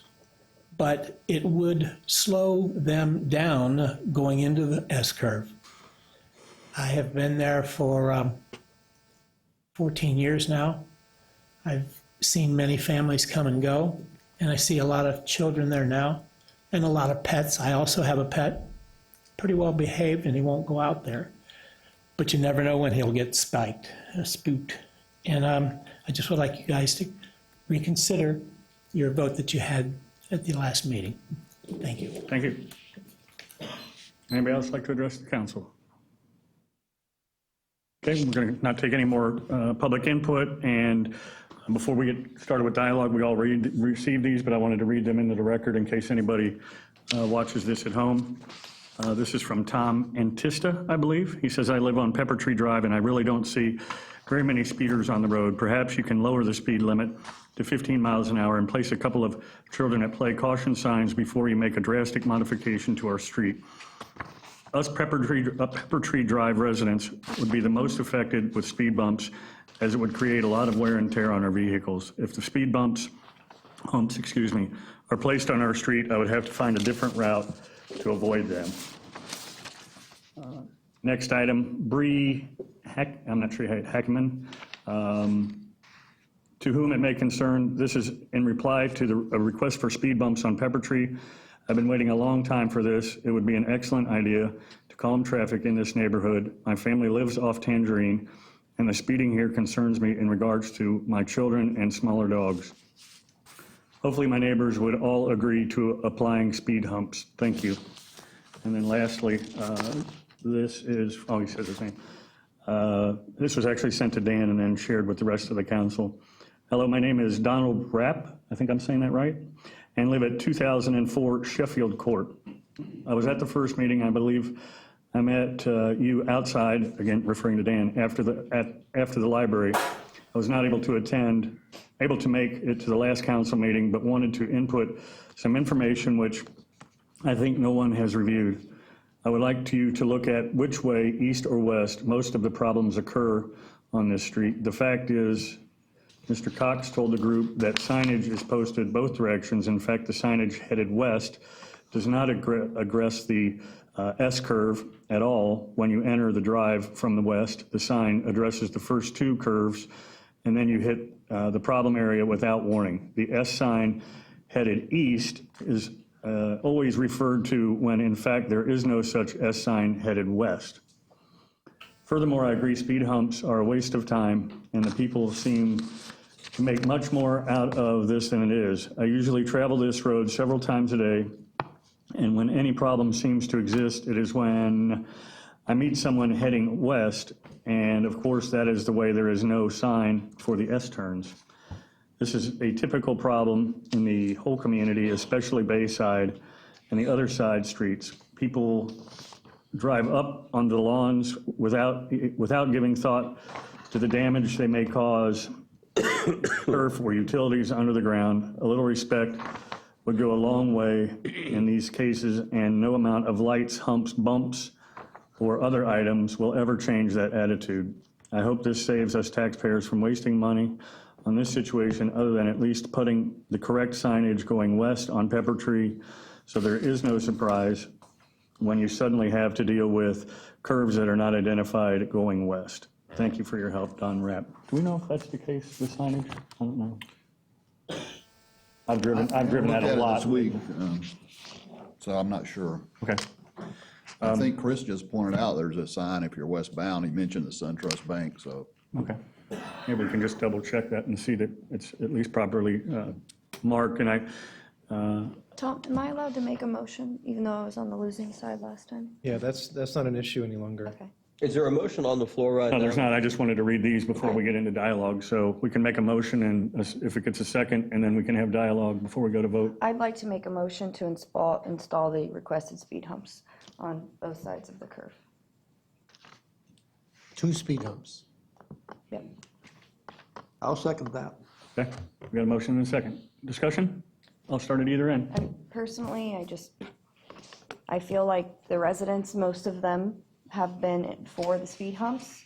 If I was the resident on that street and I came before the council and felt like, my children or my neighbors' safety was a concern and requested speed humps, and majority of us on the street also had that request, I feel that I would expect the city to honor that request. So we talked about signs last time. The signs were similar cost to speed humps, so it's not a cost issue. And I know Mary brought that up. It wasn't about cost, but I did want to point that out. Bruce had mentioned potentially striping the center of the road, and I wouldn't be opposed to also doing that, but I think speed humps is what's been requested. And I'm for it. Because at the end of the day, I said this last time, if a child were to get hit, and that could happen on any street anywhere in this city, and it's not to say that everyone should have speed humps. I mean, sometimes I do feel like 25 miles per hour is too fast. I'm even driving 25 miles per hour on Park Boulevard sometimes, and I think it seems a little fast, like I need to slow down because I'm really close to lawns and houses, and and unfortunately not everyone's going to be paying attention like that and be cognizant enough to slow down below 25 miles per hour just in case. But I think, especially when there's a curve involved or at night, we need to put some extra measures in there at these residents' request, because I can't live with it if something happens to a child tomorrow, tonight, a year from now, and we never did anything about it. So I won't ignore that, and I think that it's our duty to listen to the residents and taxpayers that live on that street that are for the speed humps. So that's my point. The only thing I'd like to say real fast is, when I made the motion last meeting, I was really hoping that some of the people or the advocates that were against speed bumps would have been here this evening. I haven't seen one. All I hear are the neighbors on Peppertree saying, we want them. Living in East Lake Oaks, I'm going to be very honest with you, I do not like speed bumps, but I can understand all of your concerns on why you want them, and your voice is heard. That's all I'd like to say. Vice Mayor? Well, I'm sorry I missed that meeting, that's for sure. And I'm also concerned about the street right now because apparently nobody is at home.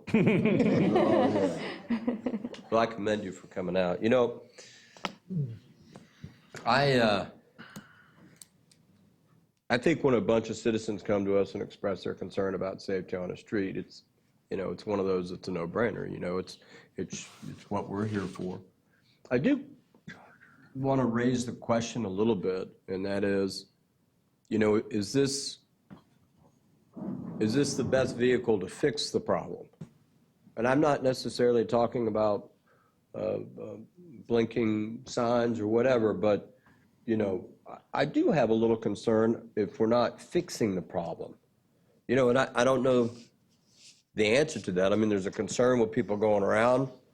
I don't know how much that happens. I don't live on a street that has a speed bump. But is that enough?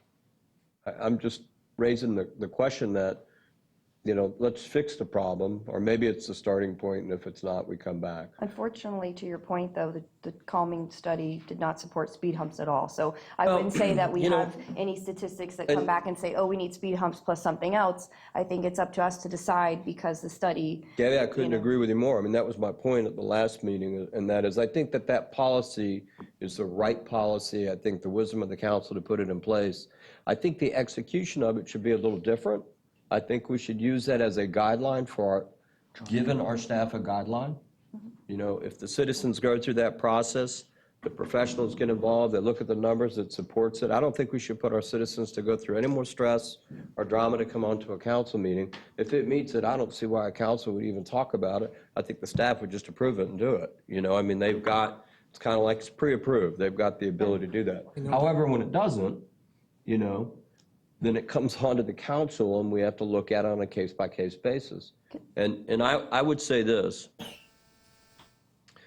in the time that I've been on council, this is the second time around, I have heard people who've come, I can remember over on Lafayette, I can remember a few other places, of people saying, hey, we really need a speed bump on our street. And I've always told them the same thing, because in the past, we have said, before the policy existed, hey, go sell your neighbors on it. I mean, make sure that it's the majority agree on it. And if that is validated, you bring it to council, you're going to get a speed bump on your street. And I think that's important. And, we often as a city are put out a little bit when the county doesn't respect home rule. And we think we know what's best for our city versus the county. And I think it's fair to say that if a group of citizens who live on a specific street feel like they collectively know what's best, far be it for me to argue. And I don't care if I travel the street or not, no offense, but they live on the street. I mean, I look at some of the people who've objected on some of the messages that we receive, they don't live on the street. Well, I don't discount their input, but you have to evaluate it to say, it's not where you live every single day, you drive through it once in a while. And I would say that a collector street probably deserves more sensitivity. For example, my street, I live on this little U Street, Shore Drive Place, and I am telling you, people speed down that street all the time, and it goes nowhere. It's a U. And they come around the corner, I live right on the corner, and they come around that corner. You calling your wife out? But the point is, it's not a collector street. It's just people driving crummy. And when you've got, I clean that up. When you've got people who live on a collector street, I think you do have to give them a little bit more latitude and certainly credibility where their street, yeah, I know they bought the home there and all that, but things have changed. Traffic's gotten busier because we've approved projects. And I don't know, listen, I don't see how we can approve when we get upset about home rule. I don't think it's our place to suggest that we really know better. And if the people who live there feel good about it, and they've gone through that process, they're going to get my vote. I've made my position so explainable that I'm not going to say anything. I was unclear on how you were going to vote on that. I have a quick question, just because I don't drive down that road. Is there any no parking or anything around the S curve? Can't park on that street on both sides. Okay, No I just parking. wanted to make sure that that's already been addressed. Okay. I mean, my stance really hasn't changed on it. And to your point, I'm not sure it's the answer. I think a gentleman brought up tonight, that they're not paying attention. We know, we've all probably done it where we get surprised. We want to definitely look into the signing. I think we want to look into the striping. I don't know if that's something that's enforceable. If you get people that, are kind of driving over however we would stripe it, double yellow line or something like that. But I think more so, it's that they're not paying attention. I think it's bad driving habits. I see it in my neighborhood, and to your point, my neighborhood goes nowhere. It's a dead-end neighborhood, but for some reason, husband or wife must have cooked some great meal because they feel the need to just zoom home, or zoom out of the neighborhood to sit for 10 minutes at Tampa Road and wait to get out. I don't think that the speed humps are going to change the driving habits of the people, I think. And I've said this before, I think, and to the point that, sometimes it's people from out of the area as opposed to people that are in the area, because the people that are in the area know it. I drive St. Pete Drive, probably a couple times a day. And when school's in, I find myself being alerted by that, that warning light and the thing that says slow down. Because I think, we're trying to remember where we're going to the store, we're thinking about this, who I got to pick up, and you're just not, and because you're driving it so often, you're kind of used to it, and so you're paying even less attention. So I would be a fan of, and again, it's not a cost issue for me, but it's about fixing the solution, because even putting in these speed humps, if you told me today that it would guarantee that nobody would get killed or run over, but nobody can. We can't do that, and this doesn't mean that somebody's going to run, not run up into something. I've been driving that street fairly regularly recently, and I've seen it. They weren't speeding. They just weren't paying attention, and they drove kind of up onto the S curve, or the curbing, or maybe got a little bit of the grass or something.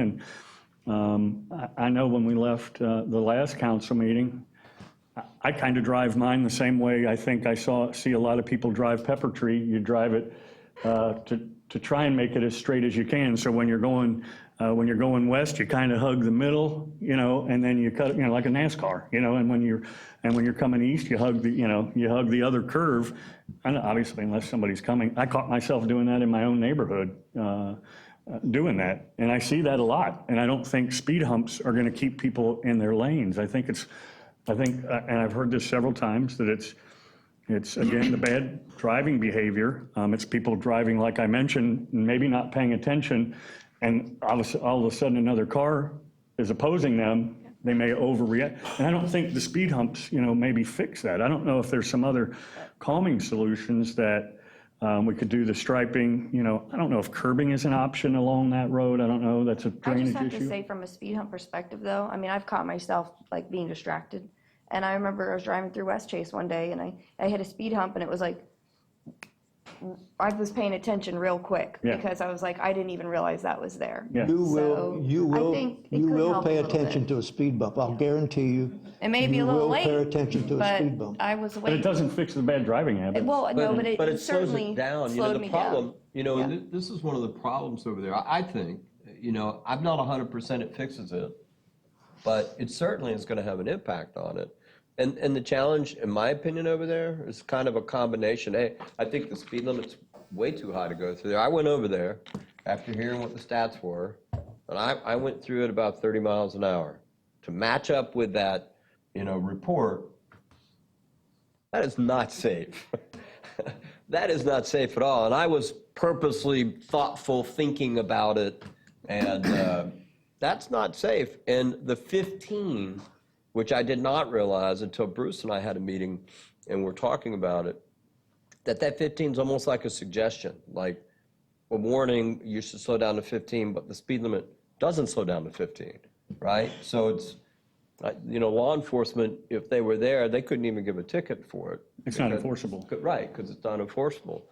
But, I'll come back to this. I started to say it where I've had other people request about getting a speed bump, but they never have really had the drive to follow through.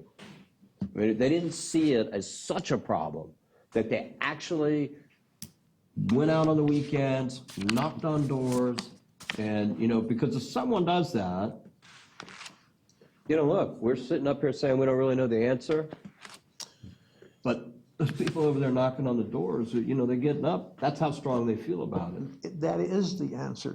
You don't speed on Oakwood, I'll guarantee you. And you don't avoid those speed bumps on Oakwood. You can't. Right. You are going to hit that speed bump, at least with one wheel, and you're going to slow down. And when I was younger, I used to love to take Oakwood because it was easy and it was fast. What's what I say? I was in high school. I take Oakwood all the Before the time. speed bumps? That was before the speed bumps. Well, So one it of them- certainly is a deterrence. Well, Mayor, I'm ready to vote. drivers. Well, I want to say one more thing. One of the big concerns was the school bus in the fire department, and that was my big concern. But I think what touched me was a neighbor, 1924, Johnny, you said that you don't want speed bumps, but you see what's going on in that neighborhood with speeders, and that is the reason why you want them. Is that correct? Okay, I just wanted to confirm that. That's all I have, Mayor. I'm ready to vote. Motion in a second. Okay, I mean, I don't really have anything more. I commend the residents for doing that.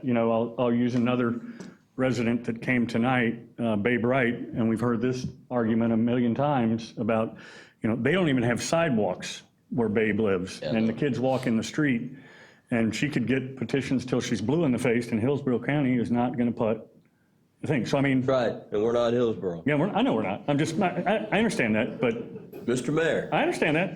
I'm just pointing that out. I understand, but I mean, it doesn't always, it's not a perfect. Has she been to Hillsborough County Council meeting? Because I think with a group, they might have a better. Oh, I'm not sure. Mr. Mayor, one other thing before we vote, and I'm ready to vote. I do want to thank Dan for bringing this back and correcting a huge mistake I made the night we voted on this, which I should have postponed it, but I didn't. So We couldn't back out of that driveway. I know that, and I take total responsibility, gang, for that screw up on that night on top of me. Thank you for bringing massive. it back. Yep, I appreciate it too. And I'm all fine with bringing it back and having dialogue. I disagree with the solution, and, I don't. Fair enough. I've said this before, and I'll say it again, I was hit by a car that was probably going about 45 miles an hour in a school zone when I was 5 years old, broke my broke my thigh, I was in traction, and, so I get it, and kids' safety, and I know Jerry has, personal stories, and I get that. But to your point again, and we may differ, I want a solution that works, really, to be honest with you. And maybe, if I'm on the losing side, I'm on the losing side, but I would like to see us, make sure that the signage is correct on there, and if the S turns are missing, to do that. And I don't think it hurts to put the stripe down the middle to let people know that I don't have stripes down my middle. And I think, could you imagine Tampa Road without stripes? I was driving here today thinking, we're all pretty smart, but the crazy straight line, striped line really keeps us, in our lane. And I think that would, when people realize that they're driving poorly. So. One important note, I think, as a council, we learned from that night was it's very important that we listen to the residents. Tonight was a good night for listening to them. Well, I mean, we were listening, we were just on the losing side. No, that's a talk. Sorry. Wow. That's a good winner right there. Yeah. Okay. Anyway, and I do appreciate you waiting, for us to do this all at one time, as opposed to having you talk at the beginning and then us talk afterwards. So it's not the normal way we do it, but I wanted to make sure that you people were heard, because it is very important, And, normally we agree on things. I'm probably going to be on the losing side, but. All right, we don't always agree. Yeah, but I just don't think it's the solution. So. You're a troll. Mayor, it's very important and feels real good to be on the losing side. Well, I'm not saying, believe me, I don't feel good about, this, but I feel pretty. I will feel good about it if you're on the losing Yeah, side. I know you will. And I just feel strong, and I think we all, if we have a strong belief, we need to, Absolutely. we need to do it, and we need to, weigh all of the evidence, because there are a lot of people, and it's unfortunate, those that have lived there 25 years, that, not unfortunate, it's growth, but, that did kind of turn into a collector road. And, I did it the other day. I picked somebody up in East Lake Oaks, and I was getting ready to come out, and I said, oh, crud. So I, made the U-turn and came and slowly drove Peppertree in my lane. But I did pay attention, to driving behavior. I've sat over there and watched people. So I think there might be some other things that hopefully we can do to signage and the striping that might also help. So at any rate, Well, I've said enough. this may be a start. Yeah. Depending on how the vote goes. Yeah. Notice how they're all, Can we vote? notice how they're all We're looking gonna at be me. here till 11 today. Coffee left? Can we get Domino? No, I'm just. Can I call for the vote? Yeah, all those in favor? Yes. Aye. Yes. All those opposed? Nay. All right, guys, get ready for that 4 o'clock Superman over those speed bumps at night. Get ready. Thank you. I knew I was going to be on the losing side, but. I feel good about that. Yeah, I know you do. Thank you. Mayor and Council, the next item is a public hearing on the Bayside Terrace Development Agreement for Mattamy Homes. I'd like to ask our Planning and Redevelopment Director, Marie Dauphiné, to present the staff report. Before she presents the staff report, just a couple of procedural items I'd like to point out. First, in accordance with the Land Development Code, there'll be 2 public hearings. The first one is tonight. It does not require a council vote tonight. The second public hearing is scheduled for 2 weeks from this evening on Tuesday, November 1st, at which time you would vote on the development agreement. Thank you. Okay, this is approval of a development agreement between Mattamy Tampa Sarasota LLC and the City of Oldsmar pursuant to Section 14.7 of the Land Development Code.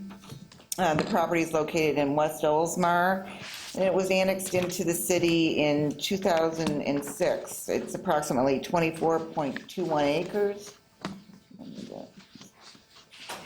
It was formerly the Anchor Bay Mobile Home Park.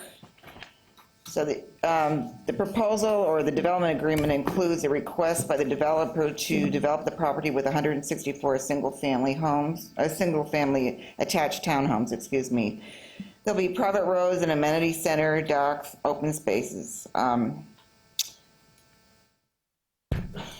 this is a rendering of the proposed site plan. You can see the kind of green box to the north of the development. That is outside the privacy wall that's surrounding the development, and that is the 0.77 acres that the applicant is going to convey to the city for use as a public park.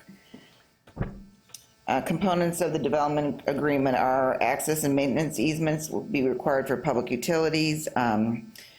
The developer will evaluate the sewer capacity system and other utilities for structural integrity, requirements to connect to the city's reclaimed water system within 1 year of service availability.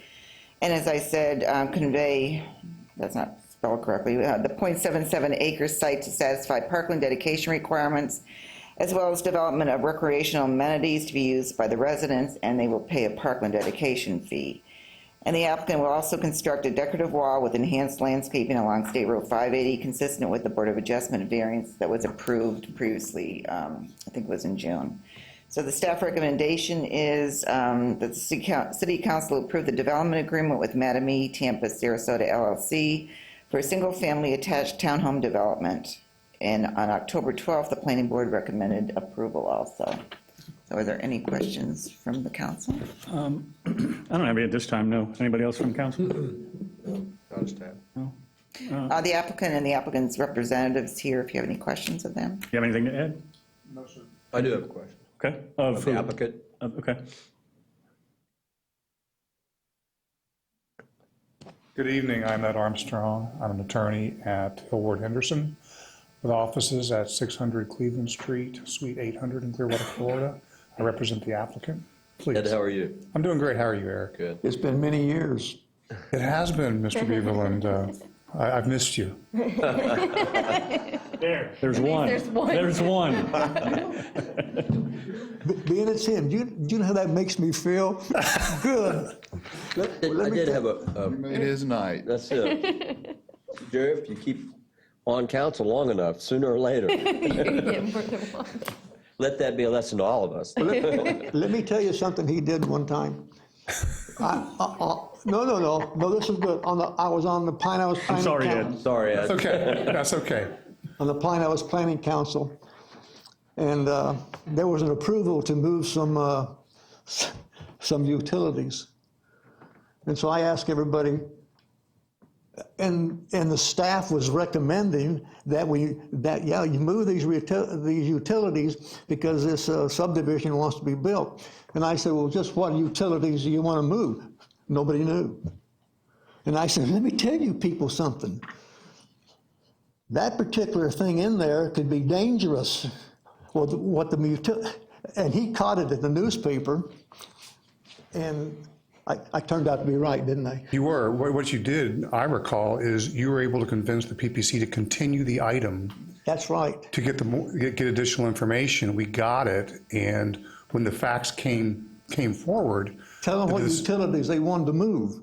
Oh, yeah. The high-powered lines next to somebody's house. Yeah. And he got it all thrown out. We're not moving any. Right, because. And just so you know, you haven't been here in quite some time probably, but we normally get at least one, maybe two history lessons during our council meetings. You're very fortunate, Mr. Mayor, very fortunate. So the question I had, I saw in the agreement under section 6 of the developer's responsibilities, there is a schedule. And the schedule just looks kind of long. In terms of the timelines, and I wondered if that was, in fact, the plan, or is that a function of saying we like cushion in that schedule, but that's not necessarily our intent? Let me let my client introduce himself, and he can respond to your question. My name is Mac McCraw. I'm with Mattamy Homes, the applicant, and the schedule is. Our intention is to be as aggressive as possible and start construction as soon as we can. A lot will be invested into this, and it won't do us any good to sit and wait. We have built in some room in case we've got to get development approvals and permits, and sometimes those can get delayed by swift mud. So we've built a little bit of time in there in case there are some delays. But our intention is to get going as fast as possible, and our company will want us to do that as well. There you go. Thank you. That was the other question. And to that point, I'd rather get error on that side than tell us it's going to be done in, August of next year, and 3 years later it's still. Right. And also, just to let you guys know that the staff has been great to work with throughout this process. And We're glad this is coming to a closure, and we think we're close to getting there, but it has been a good process. We're excited. Thank you for sharing that. And you're developing a good product. Yes, sir. Any other questions of the representatives or staff? If not, I need a motion. No, no motion. Oh, sorry. No, this is. Oh, that's right, just a public hearing. It'll come back the second time, you'll have your motion at the second time. Yep, got it. Just to, for everyone to remember what the city manager said, there will be a second public hearing. It will be held on November 1st, 7 PM in this building, and at that time, a motion will be Got it. considered. Next. Public hearing? Did you ask for any public Oh, comment? this is a on public the hearing. Does meeting? anybody from the public wish to address this item? Nope. Close the public hearing. Thank you. Thank you, Mayor. Item 10 is the public hearing on the Woodlands Square Development Agreement. And once again, Marie Dauphiné, our Planning and Redevelopment Director, will present the staff report. The second public hearing on a vote on the development agreement for Woodlands Square will be on November 15th, Tuesday, November 15th, here in the council chambers. Okay, this is a request to approve a development agreement between Woodlands Square, CRP LLC, and the City of Oldsmar pursuant to Section 14.7 of the Land Development Code. The property is located, it's Woodlands Square Shopping Plaza. It's surrounded by Tampa Road to the north and east, Curlew Road to the south, and East Lake Club Apartments to the west. The shopping plaza was developed in 1980s as a shopping center. It's zone C2 with a commercial general land use. Since the 1980s, there's been multiple variances approved for a number of parking spaces, parking stall sizes, reduced landscape buffers, and increases in square footage of signage.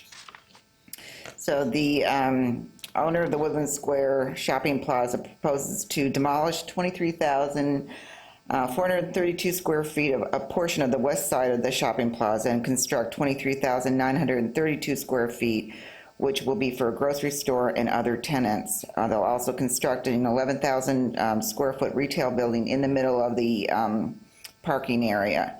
So there'll be a net gain of 11,333 square feet of additional retail space.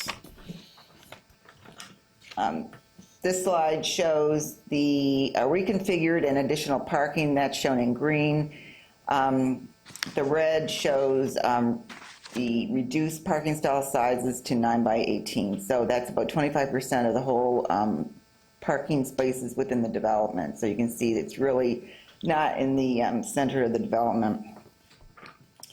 The proposal also includes transportation improvements consisting of improvements to East Lake Club Drive and construction of a 10-foot wide sidewalk from Tampa Road to East Lake Club Apartments. You can see that in the bottom portion of this rendering. The proposal also includes pedestrian facilities, including a crosswalk improvements from Canal Park and a landscape arch feature. So you can see that in the bottom of this rendering also. The applicant will convey the lift station and force main to the city and dedicated utility easement for access to the lift station for operation and maintenance. And the cost to improve the lift station shall be divided between the city and the applicant. The applicant will pay up to $35,000, which is 50% of the cost of the improvements of the lift station. Those are just lift station pictures. The development agreement also includes maintenance responsibilities for on-site utilities. And the applicant will be submitting a shopping center amenities master plan for review and approval. And this will include like seating, artistic landscape designs, sidewalks, directory signage, etc. Marie, can I go back to the last one about the maintaining of all the utilities on the property? Okay, yes. Okay, now, who maintains that? The developer. The developer. Now, define on-site utilities, real quickly. You mean like water, sanitary sewer, That's what et cetera? Yes. They will be responsible for on-site. Okay. But they are going to convey the lift station to the city, and we're going to maintain it. They'll maintain that. They'll maintain. Okay, good. So there is a number of variances requested. For example, with parking variances, it's to reduce the number of required parking spaces from 2,034 to 1,435. This is really more than the variance that was approved in 1996 for the movie theater. So it appears like it's a significant variance, but it really isn't. It's also variance to reduce the parking stall sizes from 10 by 20 to 9 by 18 for 25% of the parking spaces in the project, and I showed you that on the rendering. Can I just ask a quick question? The 2,034 is what was required Yes. previously before the variance was granted. What did they ultimately wind up putting in so we know how that compares to this 1,435? In the What do they movie actually? theater, Yeah, I mean, what do they? What do they Is this have? yeah, How many parking spaces do they have now? yeah. 1475. I'm just trying to, it looks drastic Reduction here, of but. 40. Yeah, so, okay, so it's, Yeah. It's in But- the development agreement, section 3A, 1,475 parking spaces. okay. But this approval of the variance is also conditioned upon the requirement that the applicant shall remedy any operational or safety issues that arise due to inadequate parking. So after, these changes to the parking, to the shopping plaza occur, then if there's some kind of deficiency, he is going to cure it. So that's in the development agreement. Another variance is to reduce the landscaping within the vehicular use area. We put this variance in there. There's been a lot of discussion where actually they're going to need the variance or not. And we're going to be able to refine that once we go through site plan review. It doesn't look like it's really significant, but in the event that there is, they will pay a landscaping fee. There's, Oh, get there? I know, it's in print. well, this is just a rendering, it hasn't really been. It's make-believe. Yeah. Oh, it is, okay. So there's been a number of variances. One of the variances is there's the grocery store. They are asking to increase the height of the sign for the grocery store from 35 feet to 43 feet. And staff looked at that. And when you think about the shopping plaza, everything is really internal. So you can't really see a lot of these buildings if you drive down Tampa Road or Curler Road. So that's what makes this unique. So staff is supporting this variance. Can we spend a lot of time talking about the paint on this building? Oh, no, we like the paint. So the applicant is submitting a master sign agreement that includes sign setbacks, increased number of signage, and signage is permitted throughout the development. They're requesting a reduction in freestanding sign setbacks, so it's really not significant. I think the requirement's 15 feet, they might be going to 12. It hasn't really been determined, but they're using the same sort of sign, they're just going to dress it up a little bit. So we really didn't have any problem with that. 2 of the buildings, or 3 of the buildings, are asking also to increase the height of the sign from 35 feet to 38 feet on the buildings. And it wasn't really significant as far as staff was concerned. The applicant is also requesting an off-site monument sign, but this will have to be worked out with Pinellas County Housing Authority, and we really didn't have any issue if the Pinellas County Housing Authority allows them to put, the Woodlands Square Shopping Plaza signage on their sign. That's fine with us. And the grocer wanted additional canopy signs, and we found them very attractive, so we didn't really have an issue with that. Going back to the grocer, they asked for a variance in height from the 35 feet to 43 for the height of the sign, but they're asking also to have a 200 square foot sign. The code permits 150 square feet. This portion of the shopping plaza is 153 feet in length. So looking at it, and because the sign is really for the shoppers within the plaza so they can see it, we really didn't have an issue with that. Does the city attorney have any problem with that? We aren't going to go there yet. It's prohibited under your code. I was just waiting for you to say something, because you usually do. Okay. The Bell sign now is currently 280 square feet, and that was approved by variance in 2003. They're asking for an additional 5 feet, so it'll be 285 square feet. That building is 412 feet in length. And then there'll be a new building within the middle of the parking area. That building is 11,000 square feet. There's 4 sides. They're asking to have either a 50 square foot sign on each side, or, not to exceed 200 square feet. And staff did not have an issue with that either. So staff is recommending that the City Council approve the development agreement between Woodlands Square CRP LLC and the City of Oldsmar pursuant to Section 14.7 of the Land Development Code, and the Planning Board concurred with staff's recommendation on October 12th. I have something I'd like to ask you. Is that okay? Absolutely. Okay, in regards to the site plan, they're doing great with all these walkways and connecting the plaza together. I talked to Bruce about this, and he wanted me to bring it up. There is one issue on the south side of Curlew where the new restaurant is, Craft Street. When you park your car and cross that roadway, the cars are flying off of Curlew, coming into that shopping center, making a left or a right, and there's pedestrians walking across to get to Bell's or Craft Street, and there's no walkway.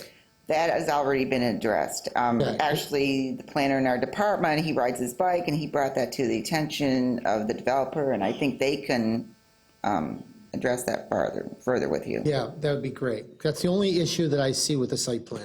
Okay, and then just to go back to the signage, if you've been in Woodlands Square, it's different than any other shopping plaza. For example, if you compare it to Forest Lake Shopping Plaza, that's, facing Tampa Road. This is kind of self-contained, so they're going to have directory signage so you can maneuver through the shopping plaza. You can identify stores that you want to go to, and I think with the reconfigured parking and the signage, then it's going to be much better. Perfect. Better shopping experience. Marie? In staff's opinion. Marie. Can you get us a copy of this layout? This is the applicant's, and I'm sure he can provide it to you. Tell the applicant we want a copy of this layout. That's all you have to do. This one. It's on the screen now. Aerial view of. Photograph. Thank you. I'd like to have. This is part of his presentation. This is for history. I'd like to have that. What did we end up approving on the Ross Aldi signs when it came up? Do you remember? Because I Ross remember. was a variance, but. Yeah. That was a variance, and. I was just trying to know, I don't know if you know. It's not I'd have to go. Really bad, that's what you approved. I know, but I was trying to remember how big it was. I think it was like 200 and something square feet. Okay, all Very right. significant. Okay.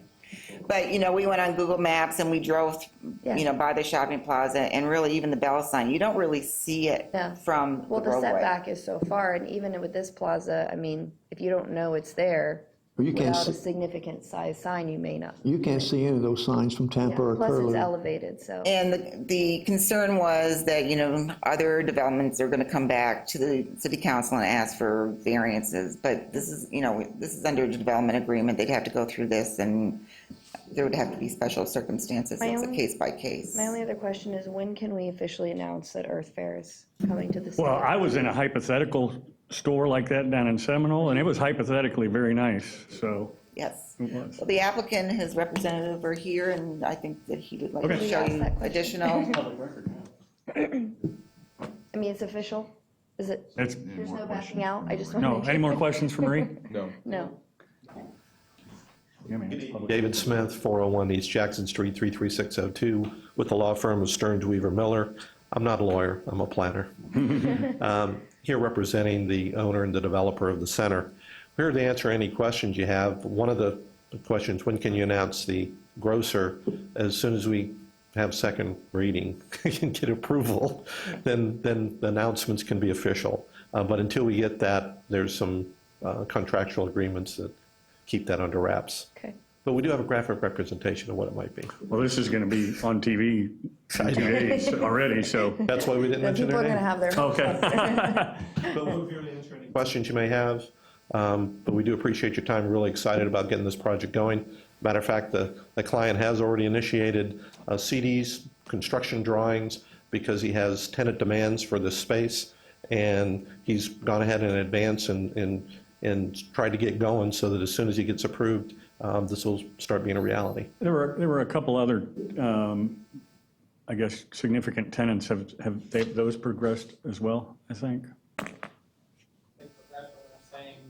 Yeah, they have progressed, but they're in the same situation. And they're probably additionally waiting for second readings and stuff. Right, they're waiting for all these pieces of the puzzle that we put together in this development agreement. And again, your staff has been great to work with on this, and also the city manager. We've had several meetings discussing this. All these pieces are very important to the tenants making their final commitments because they want to see the whole center refurbished, better circulation, better wayfinding. Also, the access improvements to through the PHA property is a very important element of all of that. That's huge to have a formal entry. So we're very excited about it. We're here to answer any questions you may have. Any questions? Well, no, but one last statement, and I don't forget. A photograph of this as it stands now, and a possibility, a photograph of it after you're finished. And that's just for history's sake.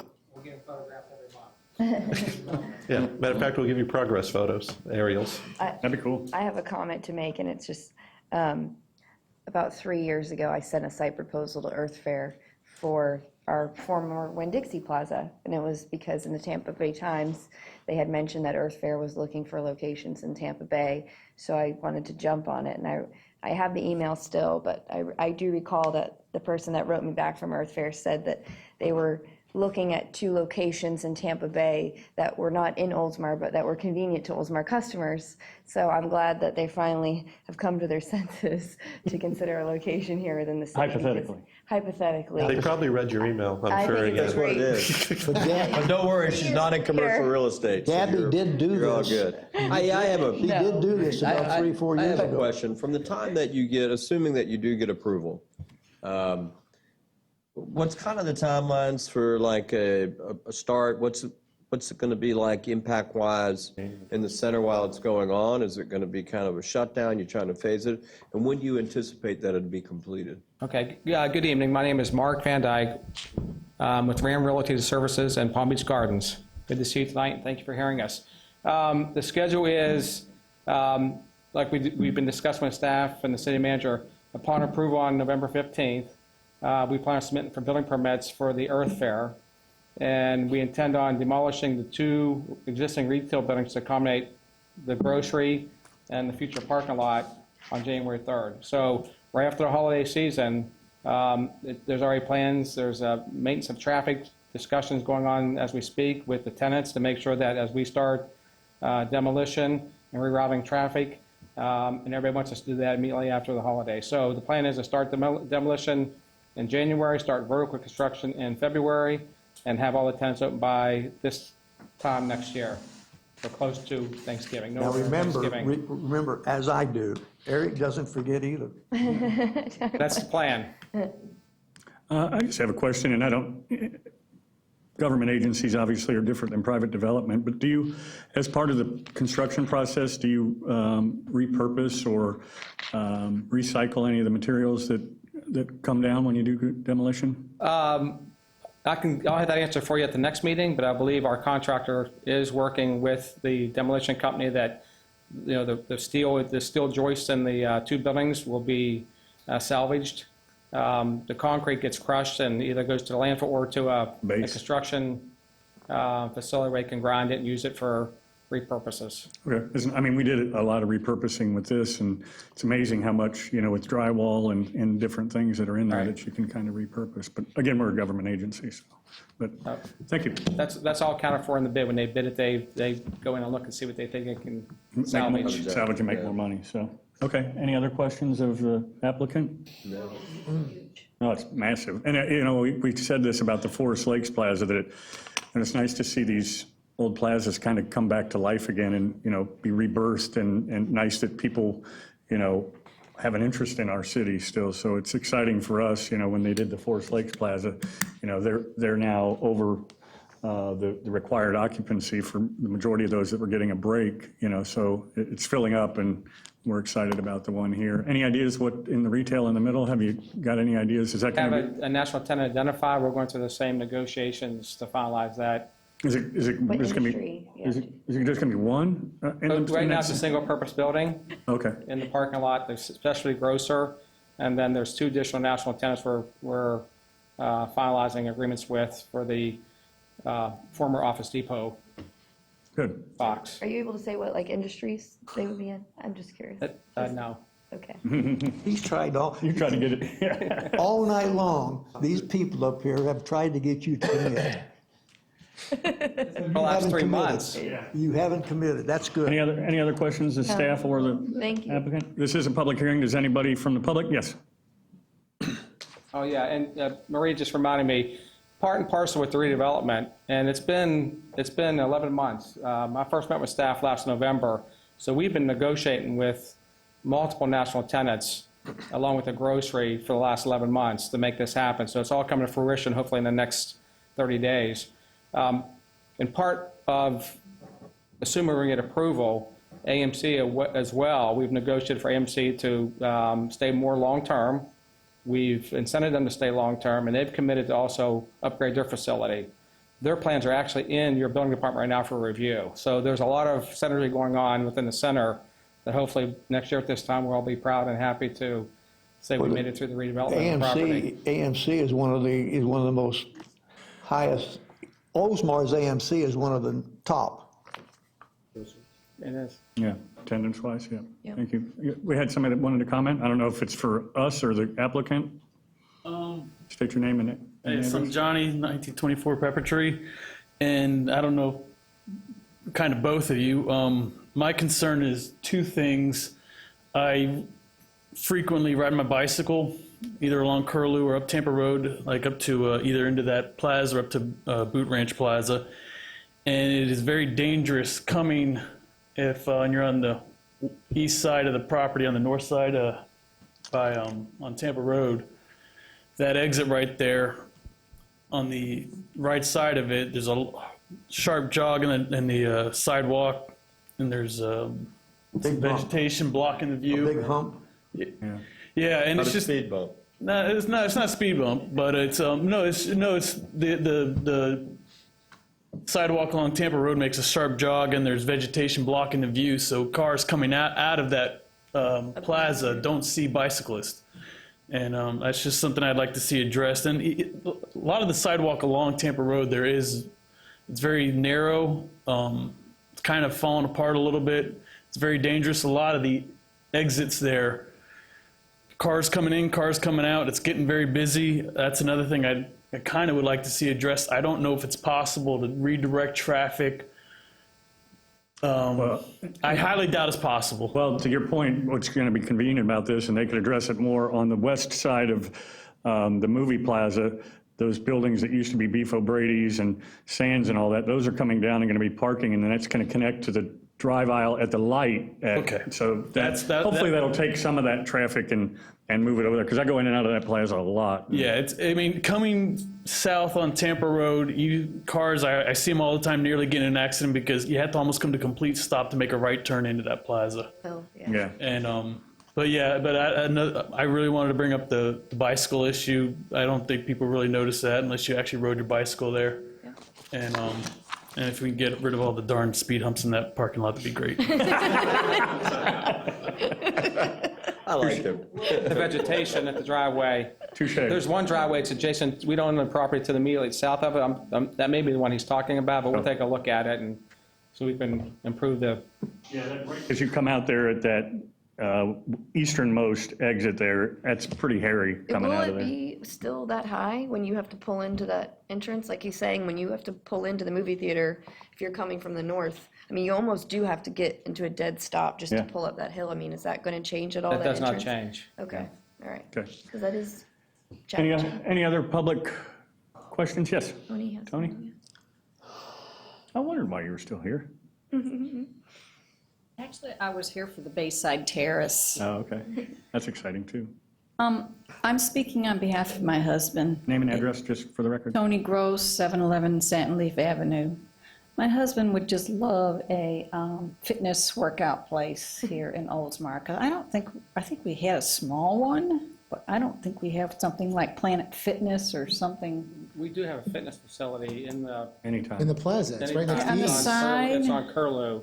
Yeah, it's Anytime Fitness, I think. Yeah, I'm talking about a big one with like a hydro, whatever it is, and pool and all that. So, If we had more land, we'd consider that. Thanks, Tony. I'm with you, Tony. I like Any other questions? Okay, we'll close the public hearing. Any questions for staff for that? And this is just informational, Good so job. we will Can't wait. Thank you for your time. we'll vote on it. Thank We'll you. see you on November 15th. Thank We'll be you. here. keeping it a secret from me. So Mayor, I just want to go over it again. There will be another public hearing on November 15th at 7 PM here in the council chambers on this particular issue. Gladly. We'll vote. That's correct. And then announce. Thank you. Item 11, authorize the city attorney to prepare an ordinance permitting golf carts on Bay Arbor Boulevard from the Bay Arbor community entrance to the entrance of Bay Arbor Plaza. This is a request from the Bay Arbor Property Owners Association to allow golf carts on a portion of, on Bay Arbor Boulevard. And included within the packet was a sketch showing the recommendation. It would be from the entrance into the Bay Arbor community, there south to the northern entrance into Bay Arbor Plaza.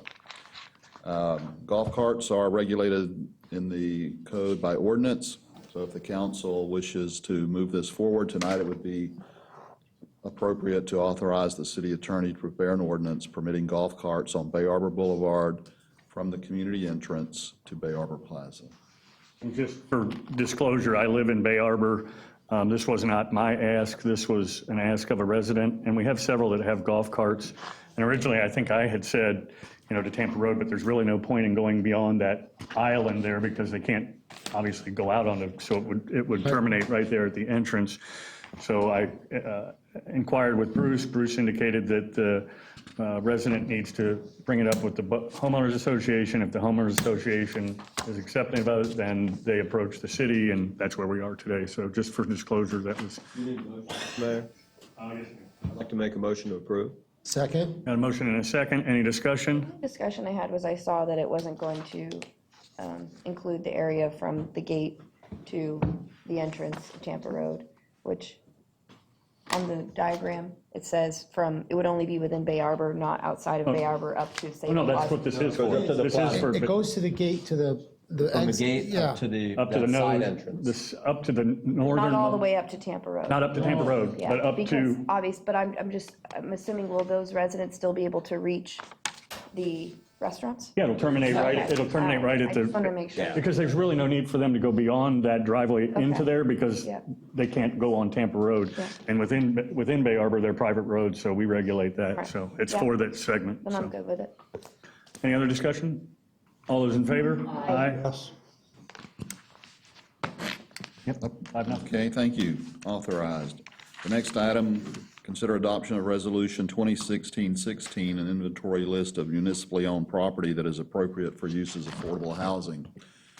There was a requirement enacted by the legislature. It went into effect in 2007 that we required to prepare a list of inventory of property owned by the city that could be used for affordable housing, and that we update that or review it every 3 years, which we have done. And so the last one was the first one was in 2007, the last one was in 2013. And actually, this resolution before you this evening, we just took what we had in 2013 and updated it.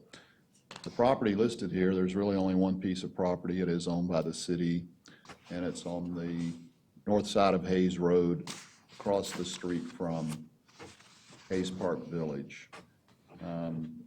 There's no legal requirement that the city sell this property for any particular use, but we need to remain in compliance with that statute. So I'll read the resolution by title only. This is Resolution 2016-16, a resolution of the City of Oldsmar, Florida, approving an inventory list of municipally owned property that is appropriate for use as affordable housing pursuant to Section 166.0451 Florida statutes, providing for an effective date. That's the reading of Resolution 2016-16 by title only. I recommend its adoption. If you have any questions, I'd be happy to respond to those.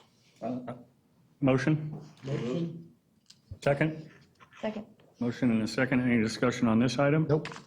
Obviously, somebody has a report that they have to produce for somebody, which is, I guess, why we all have to do this. So there's no discussion. All those in favor? Yes. Aye. 5-0. Thank you. Thank you, Mayor and Council. Item 13, authorize the city manager to execute modification number 1 to subgrant agreement between the State of Florida Division of Emergency Management and the city to modify a contract. This is related to the auto flood mitigation grant. This property is located at 346 Shore Drive East. The amendment, the only change is to extend the completion date for the project from January to July of next year. If you have any questions, I'd be happy to respond to those. I recommend approval of the amendment or modification to the grant agreement with the Florida Department of Emergency Management. Thank you. I need a motion. So moved. Second. Motion and a second. Any discussion on this item? No. No. All those in favor? Aye. 5-0. Mayor and Council, item 14, approve extension of license agreement with the Southwest Florida Water Management District for Canal Park. I think the council's aware that Canal Park is actually in 2 major pieces. There's about 42 acres that the city owns, which is developed with the sports complex, and there's approximately 70 acres that we have as part of the park under a license agreement with the Water Management District. That license agreement expires this month, and what is before you this evening is a 1-year extension of the existing agreement. And we have already initiated discussions with the Water Management District about revising the agreement in order to permit the city to build some other facilities or amenities, sports fields, as determined by the new master plan on this part of the Canal Park property. So that's why we have, or why you have before you this evening, a 1-year extension of the existing agreement. That's all it does is no other terms are changed. It just would change the expiration date to October of 2017. If you have any questions or comments, I'd be happy to respond to those. I recommend approval of the extension of the license agreement with the Water Management District for 1 year. Need a motion? So move. Second? Second. Any questions? I have one, but I defer to you. I'm just curious, I know we're going to extend this so that we kind of, not the cart before the horse with our site plan. What was our original one, and how long do we anticipate? Obviously, at the end of this 1 year, we're going to have to come up with a new agreement that either includes whatever property they might be able to let us use. But what typically would we, life-wise, would we get an agreement for with them? You mean how long, a Yeah. period of time?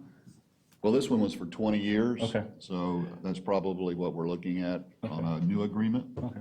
Well, because I guess if my concern is, or not concern, but question is that, if we're going through this process of doing a master site plan that improves more property that we're hoping to get from them, and us to, put infrastructure cost into doing it, we sure wouldn't want a short We agreement. wouldn't really want a 3-year agreement. No, we wouldn't want a 3-year agreement, so I was I just think curious. it'd be the if it- same thing, 20 years. Well, I would hope so, So at any rate, okay. Any other questions?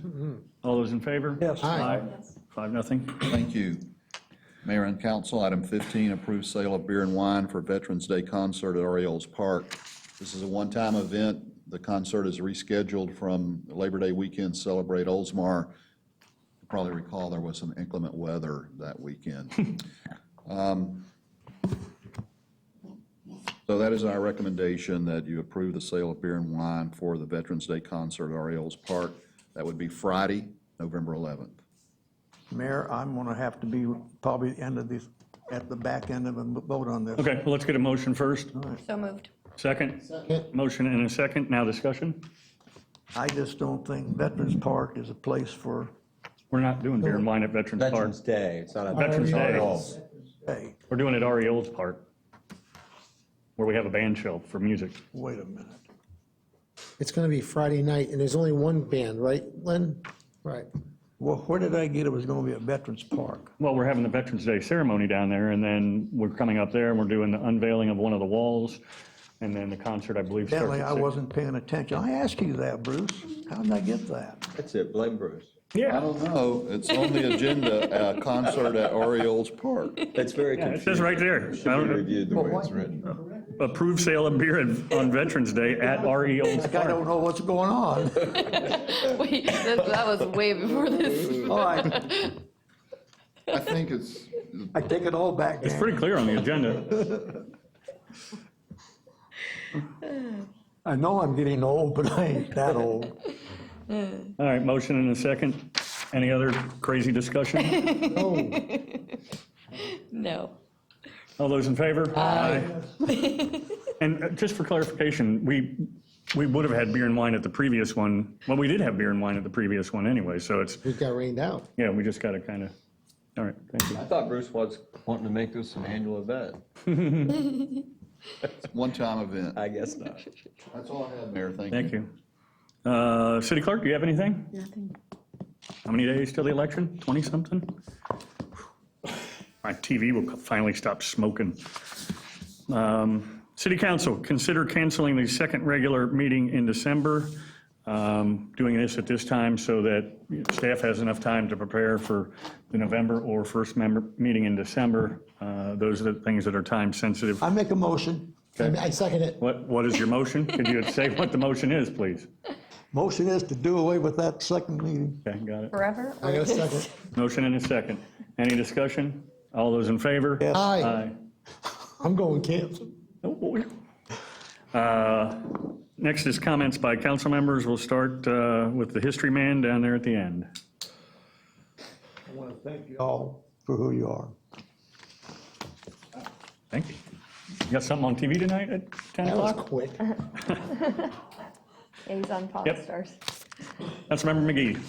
Two things. One, just to let you guys know that my neighbor sold the house Oh, that wow. he built for $470,000. What was he asking? $19,000 under what he had listed it for, to a young couple in their 30s that close on the 11th of November. So that was huge. for the house 5%, values. that's less than 5% of asking, so that's pretty, Yeah. it's still pretty dang I good. texted John Buse about it, and he said that was the best news he's heard all year, so. That's great for Compton here, that's Yeah, for sure. Yeah, so, and for the developers that are building the new houses, so, great news there. And lastly, I just want to mention this because I'm going to probably send her your way, Lynn. Valerie Perez, who lives on Jefferson, longtime residents of Oldsmar.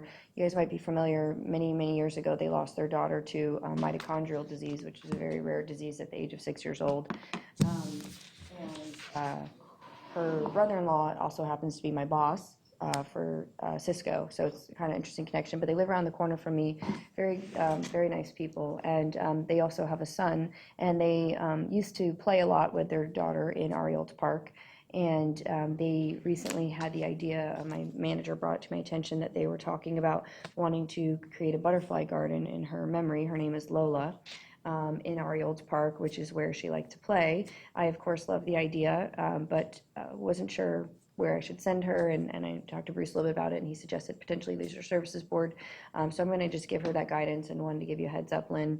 You know, I don't know if that's necessarily the best place for it. I don't see really a lot of opposition to it, but I don't know who would maintain it and how we go about doing that. But they did suggest that because that's where they played with her, and they still play with their other child there at Ariel Park. So just a heads up on that, and that is all I have. Interesting enough, we went to, Deb and I can't remember who else went to Oldsmar Elementary for Volunteer Appreciation Day and got kind of a little tour of some of the things that they've done, the projects. And the students have a butterfly garden there, and it's active. It's really interesting to see. I sold one in Twin Branch Acres, and she had one. And you wouldn't think that you could build something that would attract them, but obviously I didn't do my butterfly history. But Hard to imagine you couldn't. Yeah. You could keep them all there. Yeah, because they fly away. We have a butterfly yard. Yeah. You should just maintain it better. Maintain it better? Anything else? No. Thank you. Vice Mayor. Thank you, Mr. Mayor. I only have one. I just wanted to remind everyone once again about Oktoberfest. Please be there on time. I would appreciate it. 11 o'clock this Saturday. It's going to be a lot of fun. And also to staff who might want to come out and help out. We are a couple people short. Or if you are on one of our volunteer boards, you know, the concept is that it's kind of the leadership of the city, which certainly extends certainly beyond council, that's for sure. So you can email me at eseidel@myoldsmar.com. I will be late for that. I will be also, but I will be there, but Slackers. we have. I guarantee you we're going to outpour more beer than you did. You're gonna 6 All right, well, hours. if you know for certain you're going to be late, make sure you send me a message. I'm letting you know now, because we've got a radio station remote from Universal Studios that I've got to be a part of, but I hope to be there by 1-ish, so. Not busy in the morning anyways, don't worry. Yeah, it's slow, and yeah. Yeah. All right, that's all I got. Give us some food, Dan, will you? Yeah. Well, Councilman? this is the first year I'm going to miss it. I was late last year, So we're going to be more productive this year. But is what I'm you're going to saying. be out of town because my wife is the delegate for commercial real estate women. She's been the delegate for president. That's awesome. So we're flying to New York City and she's going to get, That's so cool. so I'm pretty excited about all that. So I'm sorry I'm going to miss your event on Saturday.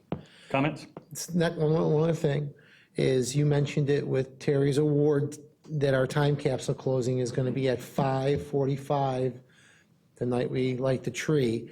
And I'm asking Tom and Bruce and the council and the mayor and Ann and Kathy and anybody else, please put something in the time capsule before Thanksgiving. You can take it to Ann's office and drop it off. She's collecting items, but that will be our last centennial thing, and I'm looking forward to that, believe me. Exciting. But I want everyone to really just think about something, because you want to leave something that in 50 years, your niece or your daughter or son, whatever at that time, whoever it is going to get that item in 50 years. And I'm dedicating my stuff to my grandsons. I'm putting my grandson in it. There you go. It'll fit in that box. It's pretty big. But just, if anybody, please come together. I've contacted the corporate sponsors. They're all excited. Microlumen's putting a whole medical kit together for the time capsule, today's technology. So it's going to be pretty neat. On top of that, she has a suggestion. Well, I think it'd be very interesting for Bruce to write a letter to the city manager 50 years from now, and I like that. city attorney, council members, mayor. Share all your secrets. Yeah, we can make a letter package. I'm putting a cell phone in it. Jerry's writing a book. I am. I'm gonna put an iPhone in it. Are you? Yeah, think about 50 years from now, they'll look at it, they're like, really? What is this? They use this. I'm putting my whole history from 1919. We're going to need it. Oh, you're going to need your own time capsule. We're going to put Jerry in the Put you in a time capsule. There you go. Maybe one of your books, Jerry. Anything else? So we can No, that's all I had. I just, that's the last item, and I'm not going to talk about the centennial anymore. Yeah. But thank you for everybody, Except at corporate the next sponsors, meeting. the city employees. Thank you for everything you've done over the last year. It's been a great centennial. Thank you. Yep. And I'll try and figure out how to do the storm bringer. Can I add one thing? You'll appreciate this. I also want to thank Brian today, who got recruited in leisure services because we're about to go do the extreme aerial park and obstacle park, and it was Doug and I. And it's like, hold on, I know somebody else who'd like to do it. And he was recruited Brian. And he was good. He was good. He was apparently, I guess, scared of the zip line part of it more than anything. And once he did the aerial park, that zip line. And I immediately sized him up that if I had to jump, I'm grabbing him. Thanks. It's very, very safe, but it is But definitely. I did want to make a point of thanking him for jumping in there. And don't forget, anybody out there can put stuff in the time capsule. I'm encouraging residents, anyone, put it in there. I thought you said you were done. I'm done. I don't have anything else. I mentioned a little bit earlier, but it's exciting, at the PSTA, the legislative component of it, that really the collective effort of everybody, we're finally at least, I don't know that we're all rowing in the same direction, but we're at least kind of all getting in the same boat and hopefully going to row in the same direction. And I think that's great with the MPO. I mean, we've got to do something to fix the transportation issues. Whoever those 10% people were that said that the road systems are great and improving, I don't know who those, I don't know who those people. They work from home and they don't leave their house. Yeah, I was like, who are those people? So, at any rate, I don't have anything else. If nobody else has anything, nothing? Nope. Jerry always says, thank you all for who you are. I think yours is,